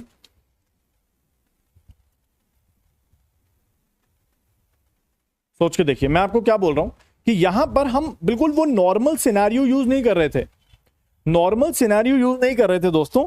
नॉर्मल सिनेरियो में क्या होता है, हमारे पास ट्रेनिंग डेटा होता है, पूरा ट्रेनिंग डेटा हम मॉडल को दे देते हैं और मॉडल की ट्रेनिंग हो जाती है। उसके बाद अगर हम ट्रेनिंग एरर निकालें तो वो मॉडल बोलेगा कि ये ट्रेनिंग डेटा था मेरे पास, मैंने पूरे की एरर निकाल ली, तो वो ट्रेनिंग एरर कहलाता है। लेकिन यहां पर अगर हम ये वाली टर्म को देखें तो इस टर्म के अंदर अगर आप देखोगे तो हमारे पास पूरा ट्रेनिंग डेटा है, we have the whole data, लेकिन हमने पूरे ट्रेनिंग डेटा से मॉडल ट्रेन नहीं किया है। हमने स्टार्टिंग के 400 पॉइंट्स लिए, उसको एल्गोरिदम को दिया, एल्गोरिदम क्रिएट हो गई, और उसके बाद now we are finding out the error from the model for the whole training data. अब जो पॉइंट्स हमारे मॉडल की ट्रेनिंग में गए ही नहीं, तो क्या वो टेस्टिंग की तरह काम कर रहे होंगे दोस्तों? अनसीन पॉइंट्स टेस्ट की तरह काम करेंगे। इसलिए ये जो चीज है ये overall performance of the model दे रही है, लेकिन ये ट्रेनिंग एरर के बराबर नहीं है, इसमें टेस्टिंग एरर भी इंक्लूडेड है। इट्स एडिशन ऑफ बोथ, वही तो बता रहा हूं यहां पे, देखिए it is bias and variance both. जैसे फॉर एग्जांपल मैं इसको समझा देता हूं, जैसे मान लीजिए आपके पास 1000 पॉइंट्स हैं, लेकिन आपने जो मॉडल क्रिएट किया वो सिर्फ 400 पॉइंट से मॉडल क्रिएट किया। 400 पॉइंट्स हमने दिए फॉर मॉडल ट्रेनिंग, तो हमने एक मॉडल क्रिएट कर लिया y हैट। अब अगर मैं y plus sigma minus y hat का स्क्वायर का एक्सपेक्टेशन निकालूं, तो आप खुद ब खुद समझ सकते हो कि सर इन 1000 में से 400 पॉइंट्स तो ट्रेनिंग के लिए यूज हुए, 600 पॉइंट अनसीन है, तो इस मॉडल के लिए 600 पॉइंट पे तो टेस्टिंग एरर का काम हो जाएगा और 400 पॉइंट पे ट्रेनिंग एरर का काम हो जाएगा। मतलब ये जो चीज हम कैलकुलेट कर रहे हैं इसके अंदर टेस्टिंग एरर और ट्रेनिंग एरर दोनों आ जाएंगी। Is this point clear? Because the points were present during the training phase, so remaining will act as a new point for the model. And obviously कुछ training error का काम करेंगे, 400 point पे training error मिल जाएगी और 600 point पे testing error मिल जाएगी। तो हमें ये जो वैल्यू मिल रही है, जो मीन स्क्वायर एरर मिल रही है, उसमें ट्रेनिंग एरर और टेस्टिंग एरर दोनों है। वही तो दिखा रहा है, बायस एंड वेरिएंस बोथ। ये हमारा टेस्टिंग का प्रॉक्सी है और ये हमारा ट्रेनिंग एरर है, तो दोनों चीजें मिल जाएंगी उसके अंदर। तो आप ये कह सकते हो कि जो ये चीज है ये हमें training error and testing error दोनों की चीज हमें मिल जा रही है। यहां पर हमें यहां पर बोथ का अफेक्ट मिल जा रहा है, हमें दोनों का अफेक्ट मिल जा रहा है। क्या बात समझ में आ गई ना? मतलब ये ओवरऑल अफेक्ट हमें दे रहा है। जैसे आप देख रहे हो यहां पे बायस और वेरिएंस दोनों का अफेक्ट है। ठीक है, ओके, आई होप ये बात क्लियर है। तो देखिए इस पूरे के अंदर जो डेरिवेशन मैंने कराया इतना इंपॉर्टेंट नहीं है, लेकिन आपके दिमाग में होना चाहिए कि बायस क्या है, वेरिएंस क्या है। ठीक है, variance is not testing error, it's a proxy to testing error. और बायस क्या है, एक तरह से ट्रेनिंग एरर देने की कोशिश हमें करता है। ठीक है ना? Is the remaining test error variance present? देखिए अगर हम देखेंगे तो हमारा जो वेरिएंस होता है वो एक तरह से टेस्टिंग एरर का प्रॉक्सी है। तो आप ये समझ सकते हो कि 400 पॉइंट की जो ट्रेनिंग एरर है वो बायस संभाल रहा है और 600 पॉइंट की जो टेस्टिंग एरर है वो वेरिएंस शो कर रहा है। मतलब variance is representing that. Variance is not actually testing error but proxy to testing error. तो आप कह सकते हो कि ऐसा एक तरह से एक मैप बना सकते हो दिमाग के अंदर, जो मैंने बताने की कोशिश करी। ओके, ठीक है ना? चलिए, so let's see some questions. ठीक है, तो अगर हम यहां पर कंक्लूजन कर दें, क्योंकि हो सकता है कि आप लोगों को बीच में कुछ मैथमेटिकल एक्सप्रेशन समझ नहीं आए हो, तो कंक्लूडिंग रिमार्क ये है दोस्तों, आपको यहां पर बस ये समझना है कि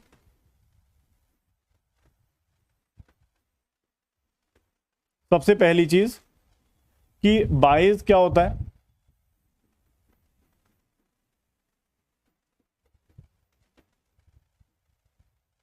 दूसरी चीज वेरिएंस क्या होता है,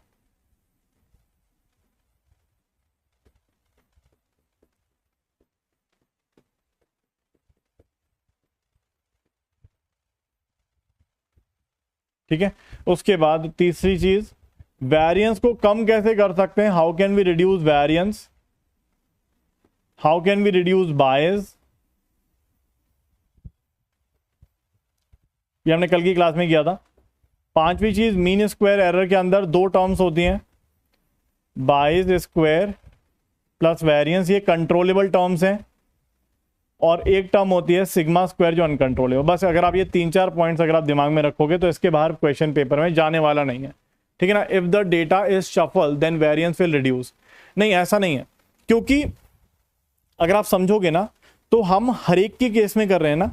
जैसे फॉर एग्जाम्पल अगर मैंने 400 पॉइंट्स, 1000 पॉइंट का डेटा, मैं 400 पॉइंट यूज कर रहा हूं फॉर ट्रेनिंग। अब 400 पॉइंट मैं पहले मॉडल के लिए यूज कर रहा हूं, तो बाकी 600 पॉइंट उसके लिए टेस्टिंग पॉइंट हो जाएंगे। फिर दूसरे मॉडल के लिए मैं शफल करके 400 पॉइंट यूज कर रहा हूं, तो जो अनसीन पॉइंट्स होंगे वो दूसरे मॉडल के लिए टेस्ट हो जाएंगे। ऐसी तीसरे के लिए मैं शफल करके 400 क्रिएट कर रहा हूं, तो बाकी के 600 जो अनसीन होंगे वो उसके लिए टेस्ट हो जाएंगे। ऐसा आप कह सकते हो। ठीक है, ओके, सो इन 4 एग्जाम्पल इस क्वेश्चन को देखते हैं दोस्तों. Which of the following statement are true, check all that applicable. मतलब आप एक से ज्यादा सही कर सकते हो. If the learning algorithm is suffering from high bias, high bias मतलब overfit, sorry underfit, high bias मतलब underfit. Only adding more training examples may not improve the test error significantly. Only adding more training examples may not improve the test error significantly. देखते हैं. A model with more parameters is more prone to overfit and typically has higher variance. When debugging learning algorithm, it is useful to plot the learning curve to understand if there is a high bias or high variance problem. Okay. Increasing the degree of the polynomial in the curve fitting will increase the bias in the model. बताइए कौन कौन से इसमें ज्यादा सही हो सकते हैं. Like we can have more option true. ठीक है, तो दूसरा तो सही लग रहा है. अगर हमारे पास ज्यादा पैरामीटर्स हैं तो इसका मतलब वो ओवरफिट करने की कोशिश कर सकता है. जितने ज्यादा पैरामीटर्स उतना ज्यादा ओवरफिट करने, जितना ज्यादा पैरामीटर्स उतना कॉम्प्लेक्स, उतना ज्यादा ओवरफिट. सो आप कह सकते हो कि मोर नंबर ऑफ पैरामीटर्स मतलब मोर कॉम्प्लेक्स, इसका मतलब ओवरफिट तो करेगा. तो बी ऑप्शन तो ठीक लग रहा है मुझे. और बताइए कौन कौन से स्टेटमेंट सही लग रहे हैं, और कौन कौन से स्टेटमेंट सही लग रहे हैं. Increasing the degree of the polynomial will increase the bias in the model. ये तो गलत है, क्योंकि अगर मैं डिग्री ऑफ पॉलिनोमियल इंक्रीज करूंगा तो वो ओवरफिट करेगा, बायस रिड्यूस करेगा. ठीक है, तो डी वाला तो गलत है. तो डी वाला तो गलत है, क्योंकि यहां पर अगर मैं डिग्री इंक्रीज करूंगा तो डिग्री अगर मैं इंक्रीज करूंगा पॉलिनोमियल की,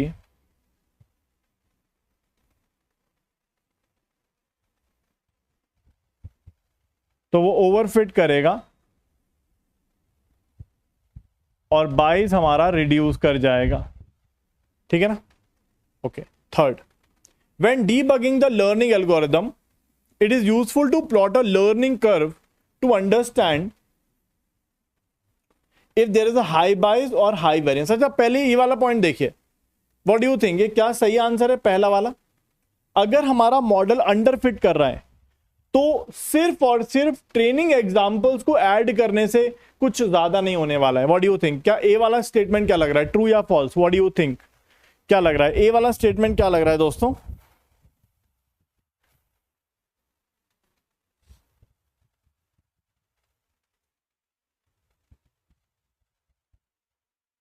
ए वाला स्टेटमेंट क्या लग रहा है?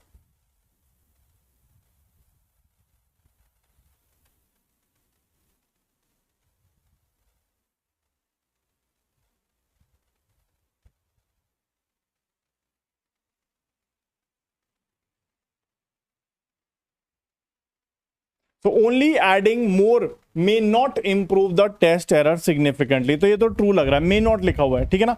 अगर ये do not लिखा होता तो हो सकता है गलत हो जाता, क्योंकि ऐसा हो सकता है कि हमारे पास मतलब क्या कहते हैं, हमारे पास डेटा ही बहुत कम है. तो अगर डेटा को इंक्रीज करके हो सकता है मॉडल ठीक हो जाए.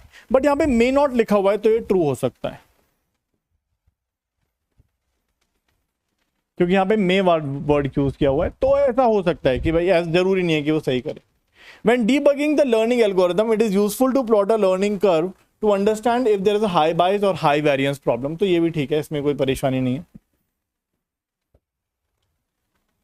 ठीक है, लर्निंग का मतलब ये वाली कर्व. ठीक है ना, कि वो कितना हमारा मॉडल कॉम्प्लेक्सिटी किस तरह से चेंज हो रही है. ठीक है, तो सी इज ऑल्सो करेक्ट. लर्निंग का मतलब ये वाला कि हमारी मॉडल कॉम्प्लेक्सिटी कैसे हमारे बाइस ज़्यादा है या वेरिएंस ज़्यादा है, इसको चेक करने के लिए हम देख सकते हैं कि मतलब हम अगर मॉडल कॉम्प्लेक्सिटी बढ़ा रहे हैं तो वेरिएंस डिक्रीज हो रहा है या इंक्रीज हो रहा है, मीन स्क्वायर एरर डिक्रीज हो रहा है या इंक्रीज हो रहा है. So to find the best complexity we can draw this type of curve. So when debugging the learning algorithm, it is useful to plot a learning curve to understand if there is a high bias or high variance problem. So A, B, C are correct. A good question. I hope आप लोगों को ये समझ में आया होगा. एक बार देखिए क्या ये क्लियर है?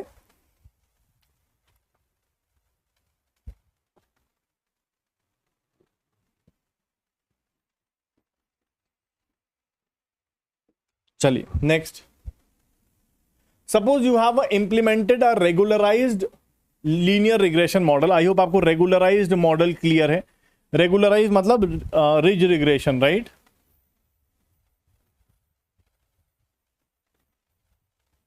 Okay, so you observe that on the held out testing set, held out मतलब जो आपने अलग से करा हुआ है, the model make unacceptably large errors with its prediction। तो जो टेस्ट पॉइंट से हमारे उन पे बहुत ज्यादा एरर है। however you observe that the model perform well on the training set, which of the following steps will be incorporated to lower the error? जल्दी से बताइए।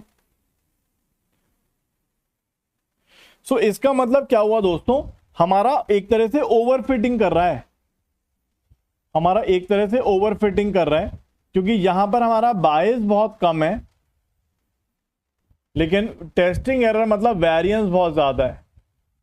तो क्या करेंगे हम यहां पर अपने लेमडा को, क्योंकि ओवरफिटिंग कर रहा है तो लेमडा को इंक्रीज करेंगे जिससे बहुत सारे बीटा जीरो हो जाएंगे, ठीक है, जिससे वो अंडरफिट मतलब एक तरह से ओवरफिट नहीं करेगा। सो लेमडा को इंक्रीज करेंगे जिससे बहुत सारे बीटास जो हैं वो छोटे हो जाएंगे या betas will tend to zero. तो ठीक है, ट्राई इंक्रीजिंग या डिक्रीजिंग, इंक्रीज करेंगे या डिक्रीज करेंगे? तो इंक्रीज करेंगे, तो इसका मतलब ये तो गलत हो गया। पहला क्या हो सकता है, try using a smaller set of the features, ये सही है ना? हाँ ये सही है, क्योंकि तभी हम लेमडा को इंक्रीज करेंगे और बीटा हमारा छोटा हो जाएगा, ये तो ठीक है। Use fewer training examples get more training examples, yes, क्योंकि ज्यादा ट्रेनिंग एग्जाम्पल्स अगर हम लेके आएंगे तो हो सकता है हम अच्छे से पैटर्न को समझ पाए। अभी हम पैटर्न को हो सकता है नहीं समझ पाए होंगे, ठीक है ना? तो ये हमेशा ठीक रहता है, मतलब अगर हम ट्रेनिंग को अगर हम इंक्रीज, ट्रेनिंग पॉइंट्स अगर इंक्रीज करेंगे तो वेरिएंस हमेशा रिड्यूस करने की कोशिश करेगा, ठीक है, but not significantly.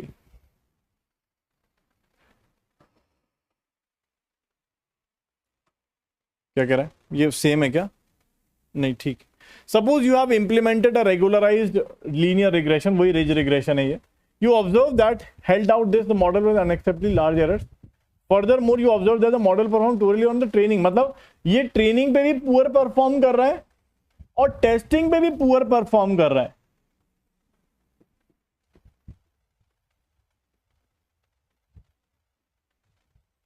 Poor training and test दोनों पे ही खराब परफॉर्म कर रहा है ये।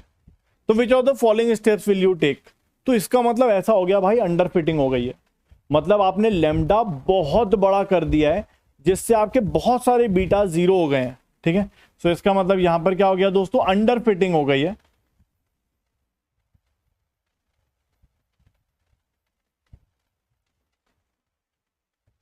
लेमडा इज वेरी लार्ज, जिसकी वजह से क्या हो गया, बहुत सारे बीटास हमारे जीरो हो गए हैं, ठीक है, ऐसा कुछ हो गया है। तो हमें लेमडा को रिड्यूस करना पड़ेगा, we have to reduce lambda, ठीक है, we have to reduce lambda. और लेमडा को रिड्यूस करने से क्या होगा, हमारे एडिशनल फीचर्स ऐड हो जाएंगे जिससे थोड़ा परफॉर्मेंस बढ़िया होगा, ठीक है ना। और obviously get more training examples, ठीक है ना। ट्राई एडिंग पॉलिनोमियल फीचर्स, क्या ऐसा भी हो सकता है अगर हम पॉलिनोमियल फीचर्स को ऐड करें? पॉलिनोमियल फीचर्स ऐड करने से भी क्या हो सकता है, क्या पॉलिनोमियल फीचर्स अगर हम ऐड करें तो एक तरह से क्या होता है ये पॉलिनोमियल फीचर्स ऐड करना?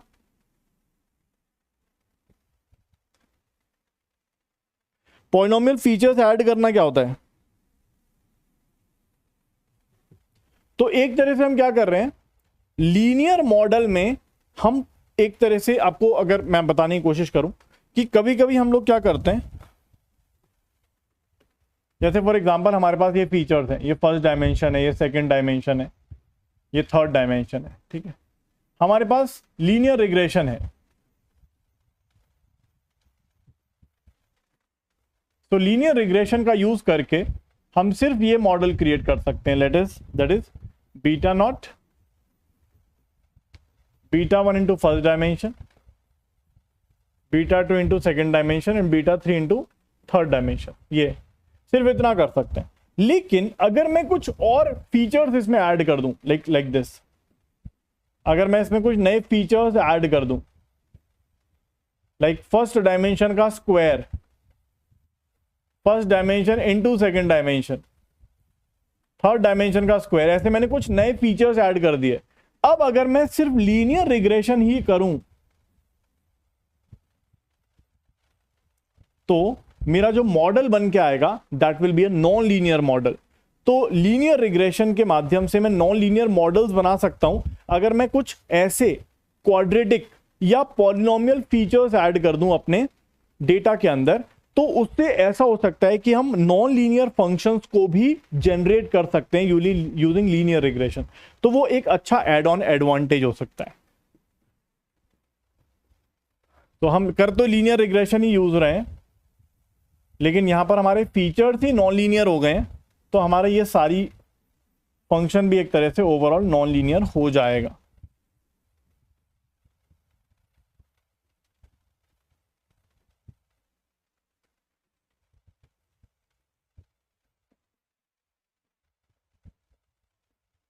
So using linear regression, we add some quadratic dimensions या polynomial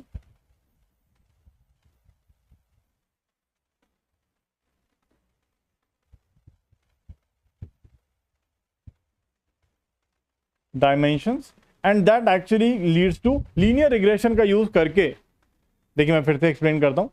तो अगर हम यहां पर देखें, मान लीजिए हमारे पास कुछ डायमेंशंस थे 3, लीनियर रिग्रेशन यूज करके हम नॉर्मल एक स्ट्रेट लाइन ही या एक प्लेन बना सकते हैं, राइट। लेकिन अगर मैं आपसे कहता हूं कि यार हमारे पास जो हमारे पास डेटा है वो नॉन लीनियर है, मतलब उसमें जो फंक्शन हमें क्रिएट करना है वो नॉन लीनियर फंक्शन है, उसमें प्लेन नहीं चलेगा, स्ट्रेट लाइन अच्छे से काम नहीं करेगी, तो आप बोलोगे सर ऐसा करते हैं, let's add some new features. आप बोलोगे सर ये फीचर कैसे डिसाइड करेंगे? अब वो आप रैंडमली भी कर सकते हो, या हमारे पास कुछ ऑलरेडी एग्जिस्टिंग फंक्शंस होते हैं जो ये नॉन लीनियर डायमेंशंस बनाते हैं, जैसे एक का स्क्वायर फिर प्रोडक्ट फिर दूसरे का स्क्वायर फिर प्रोडक्ट फिर तीसरे का स्क्वायर, ऐसे कुछ हम एड ऑन फीचर्स ऐड कर लेते हैं, डायमेंशंस ऐड कर लेते हैं। तो अगर हम यहां पर इस 6 डायमेंशन वाले डेटा का फंक्शन क्रिएट करेंगे, वो भी लीनियर ही करेंगे, तो होगा तो वही ना, beta not into 1, beta 1 into first dimension, beta 2 into second dimension, beta 3 into third dimension, beta 4 into fourth dimension. लेकिन लीनियर रिग्रेशन होने के बाद भी आप देखो यहाँ पे नॉन लीनियरिटी आ गई है एक तरह से, ठीक है, बिकॉज ये डायमेंशन हमने ऐसा क्रिएट किया है, beta 5 into this dimension, beta 6 into this dimension. तो यहाँ पे आप देखोगे एक लीनियर रिग्रेशन यूज करके हमने एक नॉन लीनियर फंक्शन क्रिएट किया है, और जब नॉन लीनियर फंक्शन हो जाएगा तो हो सकता है कि जो डेटा हमारा नॉन लीनियर है उसका अच्छे से पैटर्न क्रिएट कर सके।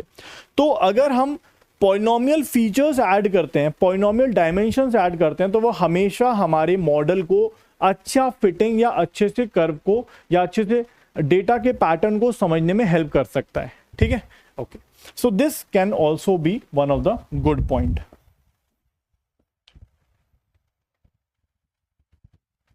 ग्रेट, आगे समझ भाई, चलिए। Suppose you are training a regularized linear regression, check which of the following statements are true. ठीक है, so the regularization parameter lambda value is chosen so as to give the lowest training set error. Regularization parameter lambda is chosen so as to give the lowest cross validation error. What do you think? क्या answer होगा? The regularization parameter lambda is chosen so as to give the lowest test set error. The performance of the learning algorithm on the training set will typically be better than its performance on the test set.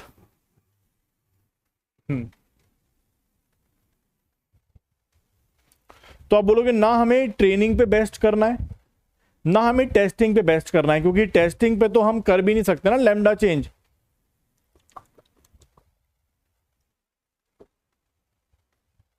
Model एक बार तैयार हो गया तो testing phase में जाके lambda change नहीं होगा, cross validation में हमेशा चेंज होगा, राइट। क्रॉस वैलिडेशन में जो क्रॉस वैलिडेशन पे अच्छे से काम करेगा वो होगा। But what do you think about the last statement? क्या लास्ट स्टेटमेंट सही होगा क्या? The performance of the learning algorithm on training set will typically be better than its performance on the test set. क्या ये statement true होना चाहिए? क्या इसको हमें चेक करना चाहिए? क्या ये सही होगा? The performance of the learning algorithm on the training set will typically be better than its performance on the test set. क्या स्टेटमेंट सही होना चाहिए? यार टेस्ट सेट में हम उसको नहीं करते ना अर्नब भैया। भाई अगर टेस्टिंग फेज में चला गया तो टेस्टिंग फेज में जाने के बाद हम तो उसको ट्वीक नहीं कर सकते ना, we can not tweak lambda. वो तो एक तरह से पेपर आउट हो गया, पेपर लीक हो गया कि भाई टेस्टिंग पहले ही करा ली, लैम्डा उसके अकॉर्डिंग सेट कर दिया, तो वो तो गलत है ना। ठीक है, लास्ट वाला इज रॉन्ग। ऐसा जरूरी नहीं है, ऐसा जरूरी नहीं है कि हमेशा ट्रेनिंग पे अच्छा परफॉर्म करेगा और टेस्टिंग पे बेकार परफॉर्म करेगा, ऐसा जरूरी नहीं है। इट्स नॉट कंपलसरी यस, क्योंकि ऐसा हो सकता है कि हमारे हो सकता है मॉडल के सॉरी डेटा के अंदर बहुत सारी नॉइज है, तो अगर नॉइजी डेटा है हमारा तो फिर अच्छे से परफॉर्मेंस नहीं हो पाएगी। ठीक है, अच्छे से परफॉर्मेंस नहीं हो पाएगी। पैटर्न को तो समझ लेगा हमारा मॉडल, लेकिन नॉइजी पॉइंट्स के ऊपर अच्छे से क्या बोल सकते हैं, नॉइजी पॉइंट्स के ऊपर एरर ज्यादा होगी, और टेस्टिंग पे हो सकता है अच्छा परफॉर्म कर जाएगा वो मॉडल। ठीक है ना, okay. Next, impact of high variance on the training set. Impact of high variance on the training set. अगर हाई वेरिएंस है इसका मतलब क्या है?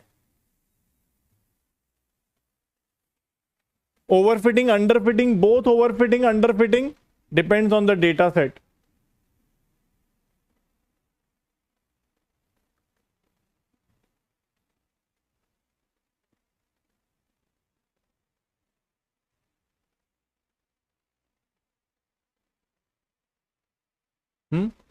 Overfitting, right. ओवरफिटिंग के केस में आप देखो पीछे आके देखो ये वाला फिगर भी देखो। ओ अंडरफिटिंग जोन, अंडरफिटिंग में हमारा बायस ज्यादा होता है, वेरिएंस कम होता है। ठीक है, वेरिएंस कम होता है। ओके, एंड ओवरफिटिंग में हमारा वेरिएंस भी ज्यादा होता है और बायस भी ज्यादा होता है। ठीक है ना,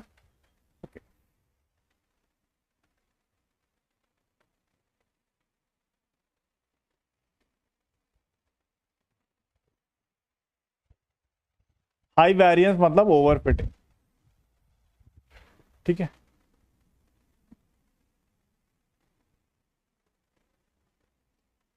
सर यहां पर 22 में कमेंट नहीं, मतलब मैं समझा नहीं।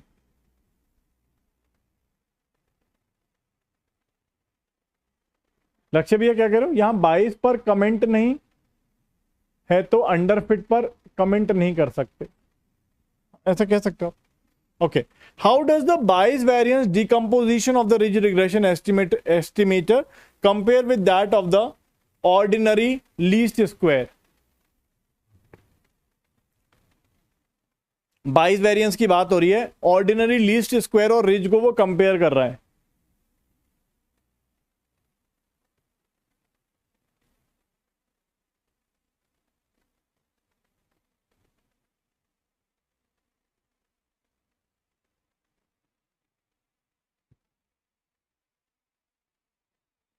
Ridge has smaller bias and smaller variance. नहीं, मुझे लग रहा है ऐसा नहीं होगा। मुझे ऐसा लगता है कि रिज के पास लार्ज बाइज होगा और लो वेरिएंस होगा।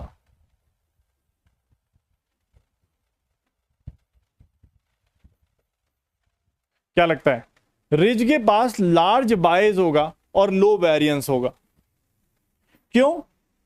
क्योंकि रिज क्या करता है, क्योंकि आपको याद होगा ऑर्डिनरी लीस्ट स्क्वायर हमेशा ओवरफिट करने की कोशिश करता है और रिज उसको कम करने की कोशिश करता है। ठीक है, सो ऑर्डिनरी लीस्ट स्क्वायर जो है हमारा हमेशा ओवरफिट करने की कोशिश करता है। ओवरफिट मतलब उसका बायस 0 होगा और वेरिएंस उसका हाई होगा,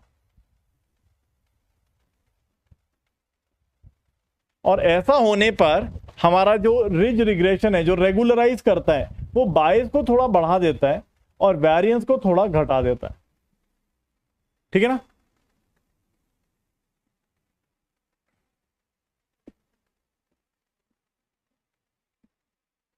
ठीक है। नहीं नहीं नहीं नहीं, ऐसा नहीं है ना, क्योंकि हम अंडरफिट भी तो नहीं कर सकते। हम लेमडा की वैल्यू बहुत बड़ी भी नहीं करेंगे ना, क्योंकि लेमडा की वैल्यू अगर बहुत बड़ी कर दी तो अंडरफिटिंग हो जाएगी। अब हम अंडर फिटिंग भी नहीं करना चाहते, क्योंकि अगर अंडर फिटिंग हो जाएगा, नहीं मैं ये नहीं कह रहा हूं, आप ध्यान से सुनो, लार्ज बाइज लो वेरिएंस, मैं ये नहीं कह रहा हूं कि बहुत, we are comparing this with this, हम ये नहीं कह रहे हैं कि उसका बहुत ज्यादा बाइज है और बहुत कम वेरिएंस है, we are not talking like that. हम ये कह रहे हैं, देखो ऐसा समझो, आप क्वेश्चन को शायद समझे नहीं, वो एक्चुअली इसको और इसको कंपेयर कर रहा है कि हमारा ऑर्डिनरी लीस्ट स्क्वायर के अंदर हमारा बाइज 0 होता है और वेरिएंस बहुत ज्यादा होता है। As compare to this, ridge के अंदर बाइज थोड़ा ज्यादा होगा, हायर देन दिस। क्यों? क्योंकि रिज रिग्रेशन रेगुलराइज कर देता है, बहुत सारे डायमेंशंस को 0 कर देता है, तो वो एक तरह से बैलेंस फिट करने की कोशिश करता है, स्मूदन करने की कोशिश करता है, कॉम्प्लेक्सिटी को रिड्यूस करता है। तो इससे कंपैरिजन में बाइज इसका ज्यादा होगा, लेकिन क्योंकि वो स्मूदन करता है, कॉम्प्लेक्सिटी को रिड्यूस करता है, तो इसके कंपैरिजन में इसका वेरिएंस बहुत ज्यादा है, क्योंकि ये ओवरफिट करता है, इसके कंपैरिजन में इसका वेरिएंस कम होगा। ठीक है ना? So this is what we get. क्या लिखा हुआ है यहां पे? As compared to the ordinary least square. अगर हम इससे कंपेयर करें तो क्या होगा? ऑर्डिनरी लीस्ट स्क्वायर ओवरफिट करता है, मतलब बाइस 0 और वेरिएंस बहुत high. As compare to this, इसका बाइस थोड़ा ज्यादा होगा और वेरिएंस कम होगा। We are comparing the two. Bias तो होगा ही ना, क्योंकि बाइस तो उसको रखना ही पड़ेगा, क्योंकि वो ओवरफिट नहीं कर रहा है। अगर कोई ओवरफिट नहीं कर रहा है तो बाइस उसके अंदर है।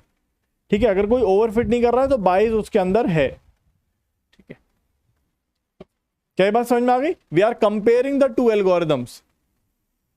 Okay, next, you trained a binary classifier which gives you very high accuracy on the training data but much lower accuracy on the validation data। तो ठीक है, अगर हाई एक्यूरेसी दे रहा है तो इसका मतलब ओवरफिटिंग है, और lower accuracy on validation data, इसका मतलब ओवरफिटिंग का केस बन गया है। क्या ये बात सबको समझ में आ गई दोस्तों? यहां पे we are actually comparing ridge and the ordinary least square. ठीक है, यहां पे कह रहा है we have high accuracy on the training data but low accuracy on the validation data. इसका मतलब ओवरफिटिंग का केस है। Suppose your model is demonstrating high variance across different training data sets, which of the following is not valid way to try and reduce the variance. बताइए क्या लगता है, क्या answer होगा?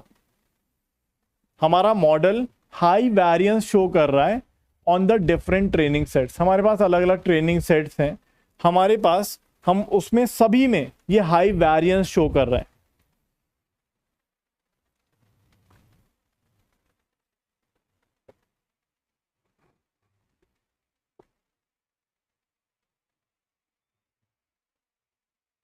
क्या करें? Which is not a valid way. Not a valid way, कौन सा सही तरीका नहीं है? Increase the amount of training data in each of the training set. Okay, हो सकता है इससे ठीक हो सकता है, ठीक है, हो सकता है, it can improve the things. Improve the optimization algorithm being used for error minimization. Decrease the model complexity. Reduce the noise in the training data. बताइए, which is not the valid way to try and reduce the variance. बता सकते हैं आप सब लोग?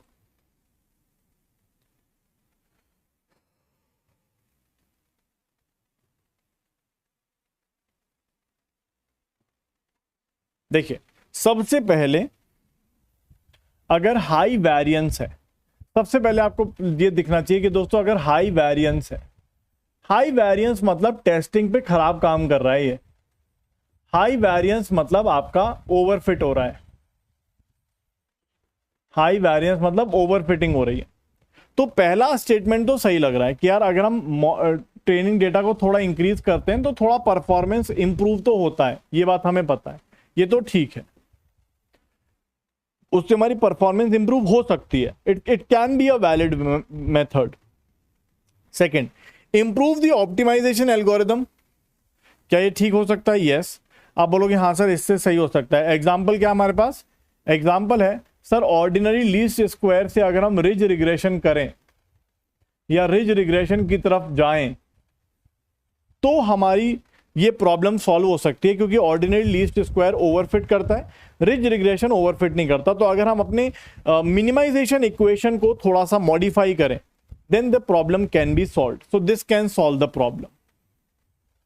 ठीक है, okay. Decrease the model complexity, what do you think, क्या ये सही है भाई? अगर हमारा ओवरफिटिंग हो रहा है तो मैं अपनी मॉडल कॉम्प्लेक्सिटी को रिड्यूस कर सकता हूं, तो this can be a valid way. और ऑब्वियसली रेगुलराइजेशन में हम यही करते हैं, ऑर्डिनरी लीस्ट स्क्वायर से अगर हम रिज रिग्रेशन में जाते हैं तो हम फाइनली मॉडल कॉम्प्लेक्सिटी को ही तो रिड्यूस करते हैं, तो एक्चुअली में हम यही कर रहे हैं। तो ये वाला स्टेटमेंट भी सेकंड वाले स्टेटमेंट को एक तरह से सहयोग देता है। नाउ सोचिए कोई ट्रेनिंग डेटा हमारे पास आ गया, क्या उसके नॉइज को रिड्यूस करने का कोई तरीका है हमारे पास? हां, तरीके तो बहुत हैं, लेकिन क्या नॉइज एक तरह से हमारे मॉडल को बहुत ज्यादा अफेक्ट करती है क्या? अगर कर रही है ना तो एक्चुअली में हमारी एल्गोरिदम गलत है। अगर हमारे डेटा के अंदर नॉइज तो थोड़ी बहुत रहती है यार, नॉइज तो रहती है थोड़ी बहुत, लेकिन नॉइज अगर हमारे मॉडल को अफेक्ट कर रही है इसका मतलब हमारा मॉडल गड़बड़ है, हमारी एल्गोरिदम गड़बड़ है। एल्गोरिदम को सुधारो, उसकी कॉम्प्लेक्सिटी को रिड्यूस करो, उसको स्मूदन करो, तो अपने आप आपके नॉइज का इफेक्ट खत्म हो जाएगा। जैसे हम ऑर्डिनरी लीस्ट स्क्वायर से रिज रिग्रेशन की तरफ जाते हैं, तो अगर हम मॉडल कॉम्प्लेक्सिटी रिड्यूस करते हैं तो इन दैट केस हम अपने नॉइज के इफेक्ट को अपने आप रिड्यूस कर सकते हैं, अगर हम एल्गोरिदम को अपडेट करें तो डेटा में जाकर उसको रिड्यूस करने की ऐसा कोई ज्यादा फर्क नहीं पड़ेगा, ऐसा कोई ज्यादा फर्क हमें नहीं पड़ेगा। क्यों? क्योंकि सोच के देखिए, हम नॉइज को रिड्यूस कर सकते हैं, नॉइज को खत्म नहीं कर सकते। अगर नॉइज रिड्यूस हो भी गई और हमारी एल्गोरिदम ही ओवरफिटिंग कर रही है तो थोड़ी बहुत नॉइज के होने के बावजूद भी वो सभी पॉइंट्स को ओवरफिट ही करेगी। सो नॉइज को हम रिड्यूस कर सकते हैं, खत्म नहीं कर सकते, we can not remove it. ठीक है, इसीलिए ये लास्ट वाले पॉइंट का कोई इफेक्ट नहीं बनेगा। So reduce the noise in the training data. ठीक है, तो not a valid way, this is not a valid way. पहला ठीक है, इंक्रीज कर सकते हो आप थोड़े ट्रेनिंग डेटा पॉइंट्स को, it can do something better. Improve the optimization algorithm, जैसे हम ऑर्डिनरी लीस्ट स्क्वायर से रिज की तरफ जाएंगे, great. Decrease the model complexity, good option. Last one is not a good option. ठीक है, उससे कुछ ज्यादा फर्क नहीं पड़ेगा, क्योंकि नॉइज आप रिड्यूस कर पाओगे थोड़ी बहुत, खत्म नहीं होगी, फिर भी नॉइज रहेगी डेटा में। अगर आपकी एल्गोरिदम गड़बड़ है तो आपका ओवरफिट वो करेगा ही करेगा। ठीक है, वेरिएंस आपका आएगा ही आएगा उसके अंदर। ठीक है, so D is a correct option. बाकी आप देख रहे हो सब कुछ सही लग रहा है, बाकी सब वेरिएंस को रिड्यूस कर देंगे। Now which of the following are components of generalization error? बताइए, हमारा जो एरर आता है दोस्तों, वो उसके अंदर कौन कौन सी टर्म्स होती हैं? बाइस, वेरिएंस, दोनों, या कोई भी नहीं? हमारी जो एरर होती है दोस्तों, जो हमने आज ही पढ़ा वैसे,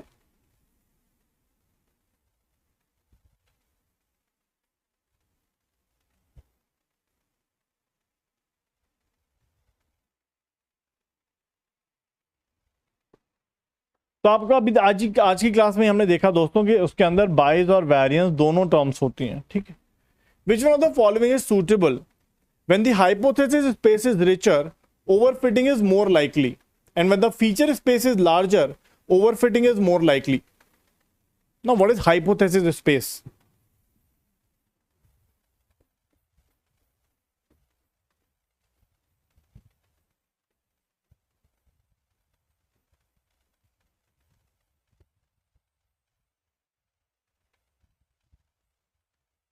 What is hypothesis space? What is hypothesis space? छोड़ो, what is hypothesis? Hypothesis क्या होता है दोस्तों? Hypothesis मतलब prediction, Hypothesis मतलब assumption, right? तो Hypothesis का मतलब क्या होता है, पहले तो ये हम क्लियर करते हैं। Hypothesis मतलब assumption, prediction। ठीक है, सो क्या जो भी हम ये मॉडल्स बना रहे हैं दोस्तों, जैसे लीनियर रिग्रेशन बनाया, लीनियर क्लासिफिकेशन किया, लॉजिस्टिक रिग्रेशन किया, तो ये सब जो हम मॉडल्स बनाते हैं, क्या ये सारे हाइपोथेसिस हैं? जितने भी हम मॉडल्स क्रिएट करते हैं, जितने भी हम ये फाइनल अजम्पशंस करते हैं या प्रेडिक्शंस करते हैं या प्रेडिक्टेड मॉडल्स क्रिएट करते हैं, क्या ये सारे हाइपोथेसिस हैं? जी हाँ, ये सारे हाइपोथेसिस ही होते हैं। तो ये क्या कहना चाह रहा है दोस्तों? ये कहना चाह रहा है कि हमारे पास अगर कोई ट्रेनिंग डेटा है, उस ट्रेनिंग डेटा के हमने बहुत सारे सबसेट्स क्रिएट कर दिए, ठीक है, उन सबसेट से हमने बहुत सारे अलग अलग मॉडल्स बना लिए।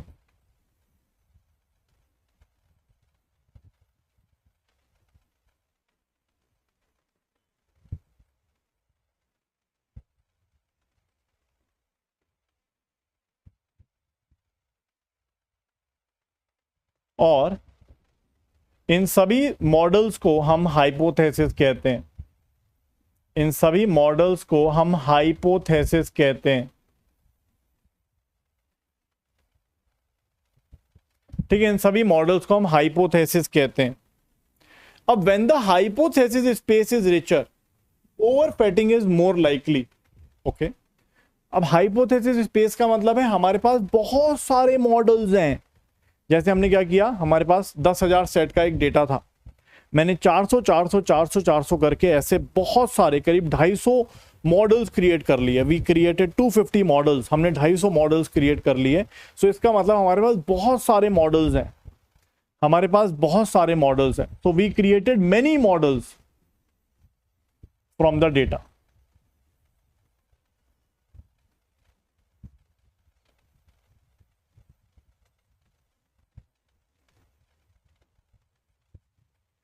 हमने डेटा से बहुत सारे सबसेट्स क्रिएट किए और सबसे मॉडल्स क्रिएट कर लिए। ओके, और जब हमारा फीचर स्पेस मतलब dimensions, right, dimensions, feature space मतलब डायमेंशंस।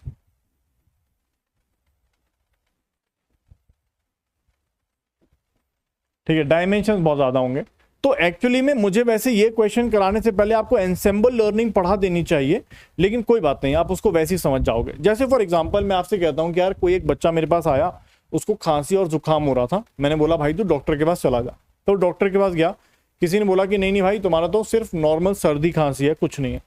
किसी दूसरे डॉक्टर के पास गया, उसने बोला कि नहीं भाई तुझे तो कोविड हो रखा है। फिर वो तीसरे डॉक्टर के पास गया, उसने बोला कि नहीं भाई तुझे तो कोविड हो रखा है। ऐसे चौथे डॉक्टर के पास, पांचवें डॉक्टर के पास गया, उसने बोला कि नहीं नहीं यार तो ये तो नॉर्मल कोल्ड है। ऐसे करते करते करते करते उसने कम से कम 15-20 लोगों से पूछ लिया, 15-20 डॉक्टर से कंसल्ट कर लिया, और उसको पता चला कि यार 15-20 में से अगर लेट्स से 10 लोग कह रहे हैं कोविड है और 4-5 लोग कह रहे हैं कि इसको नॉर्मल कोल्ड है, तो उसको लगेगा कि नहीं नहीं यार मुझे तो कोविड है। ऐसा क्यों हुआ, या ऐसा मैं क्या बताना चाह रहा हूं आपको? मैं ये बताना चाह रहा हूं कि हम अपने टेस्ट पॉइंट को लेकर या हम अपने टेस्टिंग को लेकर अगर सिर्फ एक बंदे के पास जाते हैं, एक डॉक्टर के पास जाते हैं या एक डॉक्टर को कंसल्ट करते हैं, तो हो सकता है वो एरर दे दे, हो सकता है वो गलती करे। 2 के पास जाएं तो हो सकता है एरर थोड़ी कम हो।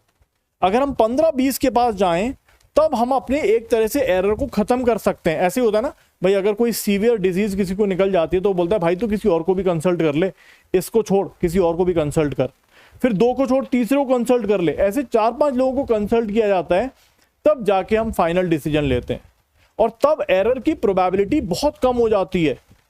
एरर की प्रोबेबिलिटी बहुत कम हो जाती है।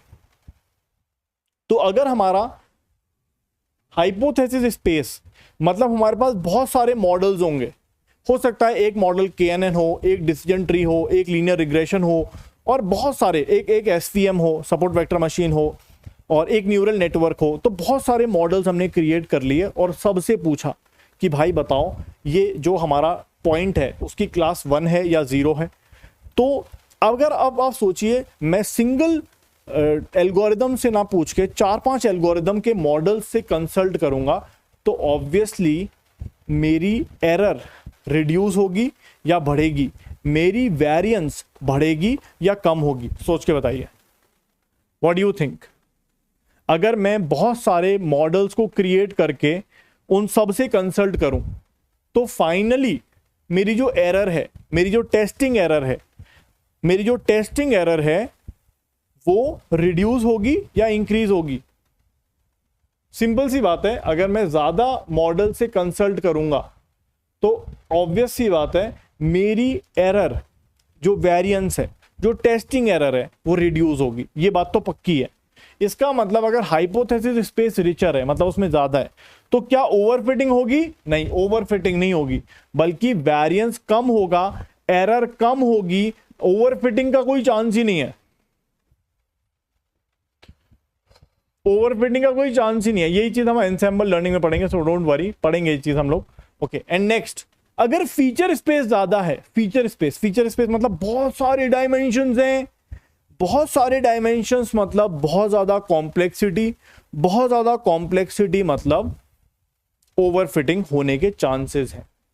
ठीक है, सो अगर हमारा बहुत सारे डायमेंशंस हैं, अगर हमारे पास लार्ज नंबर ऑफ डायमेंशंस हैं, लार्ज नंबर ऑफ डायमेंशंस मतलब बहुत ज्यादा कॉम्प्लेक्सिटी,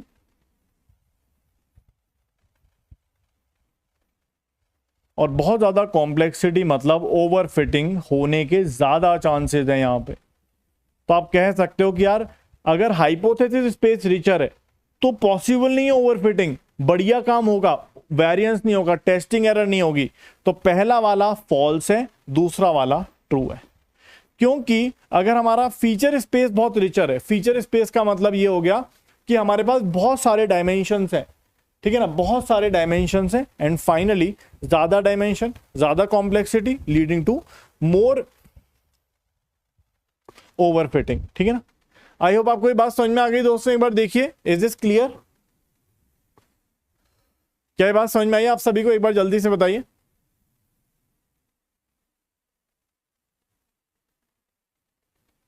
क्या ये ठीक है? Perfect, let's move on next. The अभी हम लोग पढ़ेंगे एमएलई, मैक्सिमम लाइक्लीहुड एस्टिमेशन, हम लोग पढ़ेंगे होता क्या है। तो will talk about it tomorrow. मेरे ख्याल से कल हमारा नेव बेस स्टार्ट हो सकता है, क्योंकि थोड़ा बहुत ही पढ़ना है, तो if time permits we will start it. तो अभी इसको हम स्किप करते हैं, मैक्सिमम लाइक्लीहुड एस्टिमेशन वाले को। ठीक है, suppose you have got a situation where you find that your linear regression model is underfitting the data, underfit कर रहा है। तो in such situation which of options you have, जल्दी से बताइए क्या लगता है? अगर वो अंडरफिट कर रहा है तो क्या ऑप्शंस है हमारे पास?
क्या होगा दोस्तों?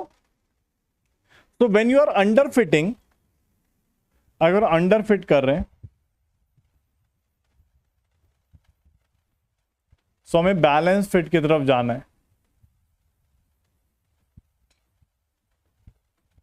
इसका मतलब you will add more features, सही बात है, ठीक है ना, you will add more features, features add करेंगे तो अंडर फिटिंग से बैलेंस फिट की तरफ हम जा सकते हैं। सिंपल सी बात है, इसमें कोई दिक्कत वाली बात नहीं है। और अगर फीचर हटा दोगे तो फिर तो मॉडल ही खत्म हो जाएगा एक तरह से। Okay okay, we have been given a data set with n records in which we have input attribute x and output attribute y. Suppose we use a linear regression model method to model this data. To test our linear regression, we split the data into training and testing randomly. Now we increase the training set gradually. As the training set size increase, what do you expect will happen to the mean training error? बताइए। As the training set size increase, test our linear regressive. We split the training data into training and test randomly. Now we increase the training set size gradually. Or what do you expect will happen to the mean training error?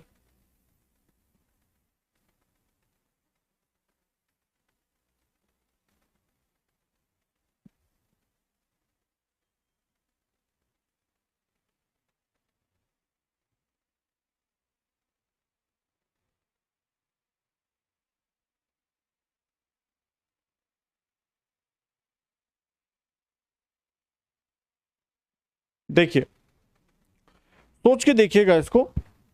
तो इसका मतलब तो ऐसे होगा कि अगर मैं training data बढ़ाता जाऊं तो मेरा एरर कम होता जाएगा एंड फाइनली मेरा एरर 0 हो जाएगा।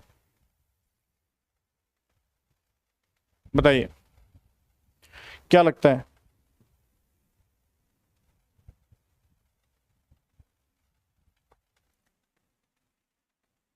इसका मतलब तो ऐसा हुआ कि अगर मैं अपना ट्रेनिंग साइज बढ़ाता जाऊं तो मेरा जो ट्रेनिंग एरर है, और ये ट्रेनिंग एरर की बात कर रहा है, talking about the training error only, training error की बात कर रहा है ये।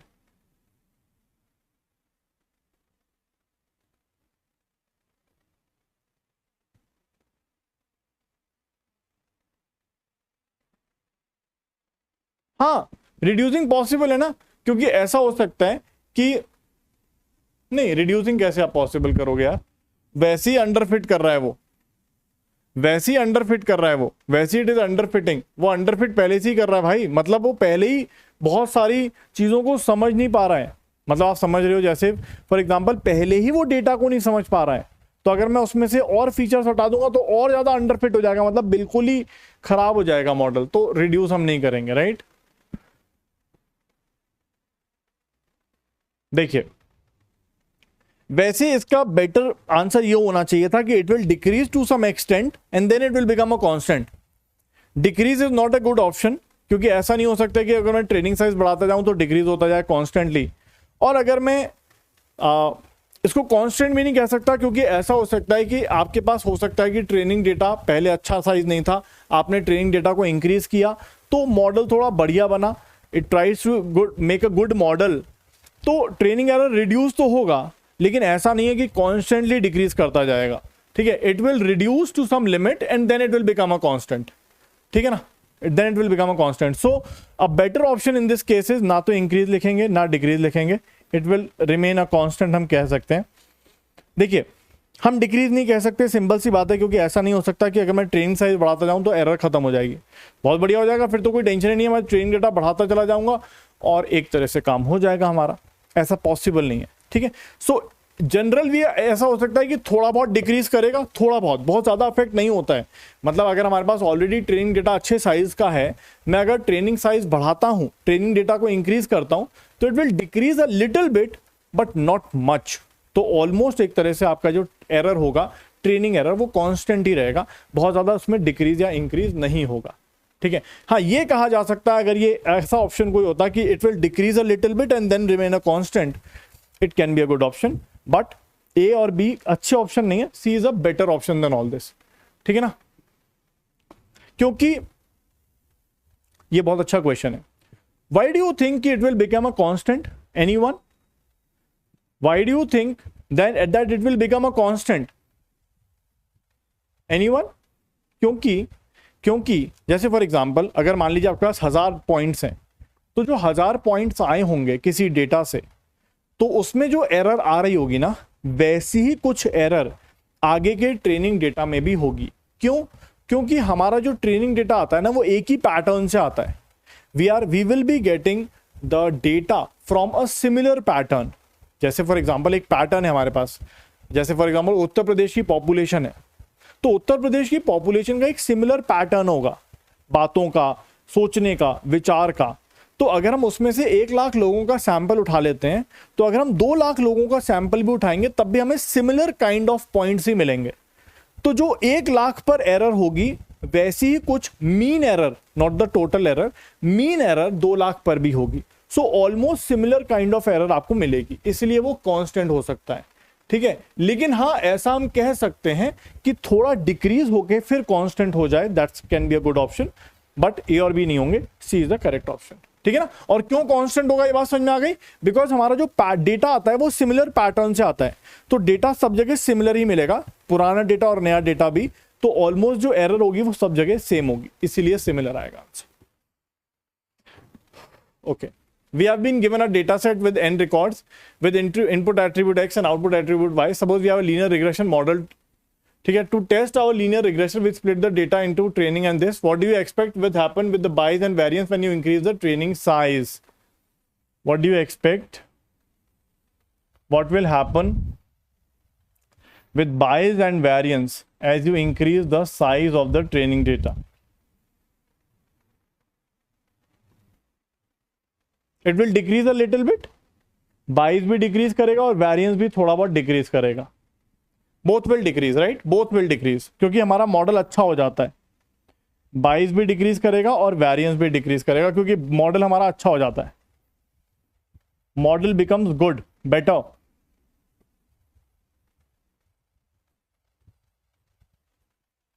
ट्रेनिंग डेटा को इंक्रीज करने से हमारा मॉडल थोड़ा बढ़िया हो जाता है, तो बोथ विल डिक्रीज. लेकिन ऐसा नहीं है कि एकदम डिक्रीज हो जाएंगे, एकदम खत्म हो जाएंगे, बिल्कुल जीरो हो जाएंगे, नहीं.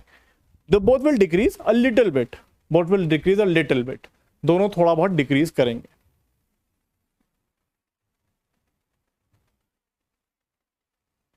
तो ये यहां पे कुछ पूछ रहा है. So model which overfit are more likely to have high bias. No, zero bias होता है. Models which overfit are more likely to have low bias, ये सही है. Models which overfit are more likely to have high variance, ये सही है. और obviously ये गलत हो जाएगा. ठीक है, second and third both are correct. ठीक है ना, second and third both are correct.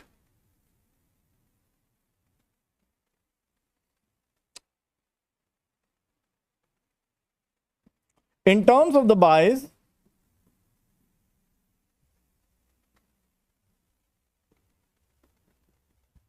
in terms of the bias and variance, which of the following are is true when you fit a 2-degree polynomial? मेरे ख्याल से यहां पे होना चाहिए था with respect to the linear regression.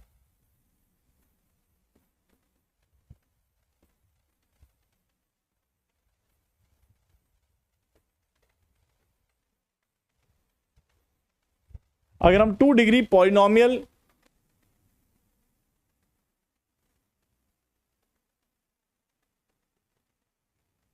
लो बाइस, देखिए ओवरफिट का मतलब ये नहीं है कि पूरा ही फिट हो गया. ओवरफिट मतलब ऐसा हो सकता है कि कुछ पॉइंट्स पे नहीं कर पाया. ओवरफिट का मतलब जीरो या लो बाइस. हो सकता है कि बाइस आपका 0.01 हो जाए या 0.1 हो जाए, तो वो भी लो बाइस ही कहा जाएगा ना, उसको भी हम जीरो की वैल्यू कह सकते हैं वीरेंद्र भैया, है ना. मतलब आप समझो यार, जीरो बाइस इज ऑल्सो लो वैल्यू ना. Zero is a low value या 0.1 इज अ लो वैल्यू. तो जरूरी नहीं है कि ओवरफिट आपका कंप्लीटली ओवरफिट करे. हो सकता है कि ओवरफिटिंग में भी डिग्रीज हो सकती हैं, कि भाई बिल्कुल ही ओवरफिट कर गया. ओवरफिट तो कर रहा है लेकिन थोड़ा बहुत नहीं कर पा रहा. We can have that conditions. Okay, so अगर हम डिग्री 2 का पॉलिनोमियल लेंगे तो दोस्तों बाइस will be low but variance will be high, क्योंकि ये ओवरफिट करने की कोशिश करेगा, क्योंकि मॉडल कॉम्प्लेक्सिटी इंक्रीज हो गई ना.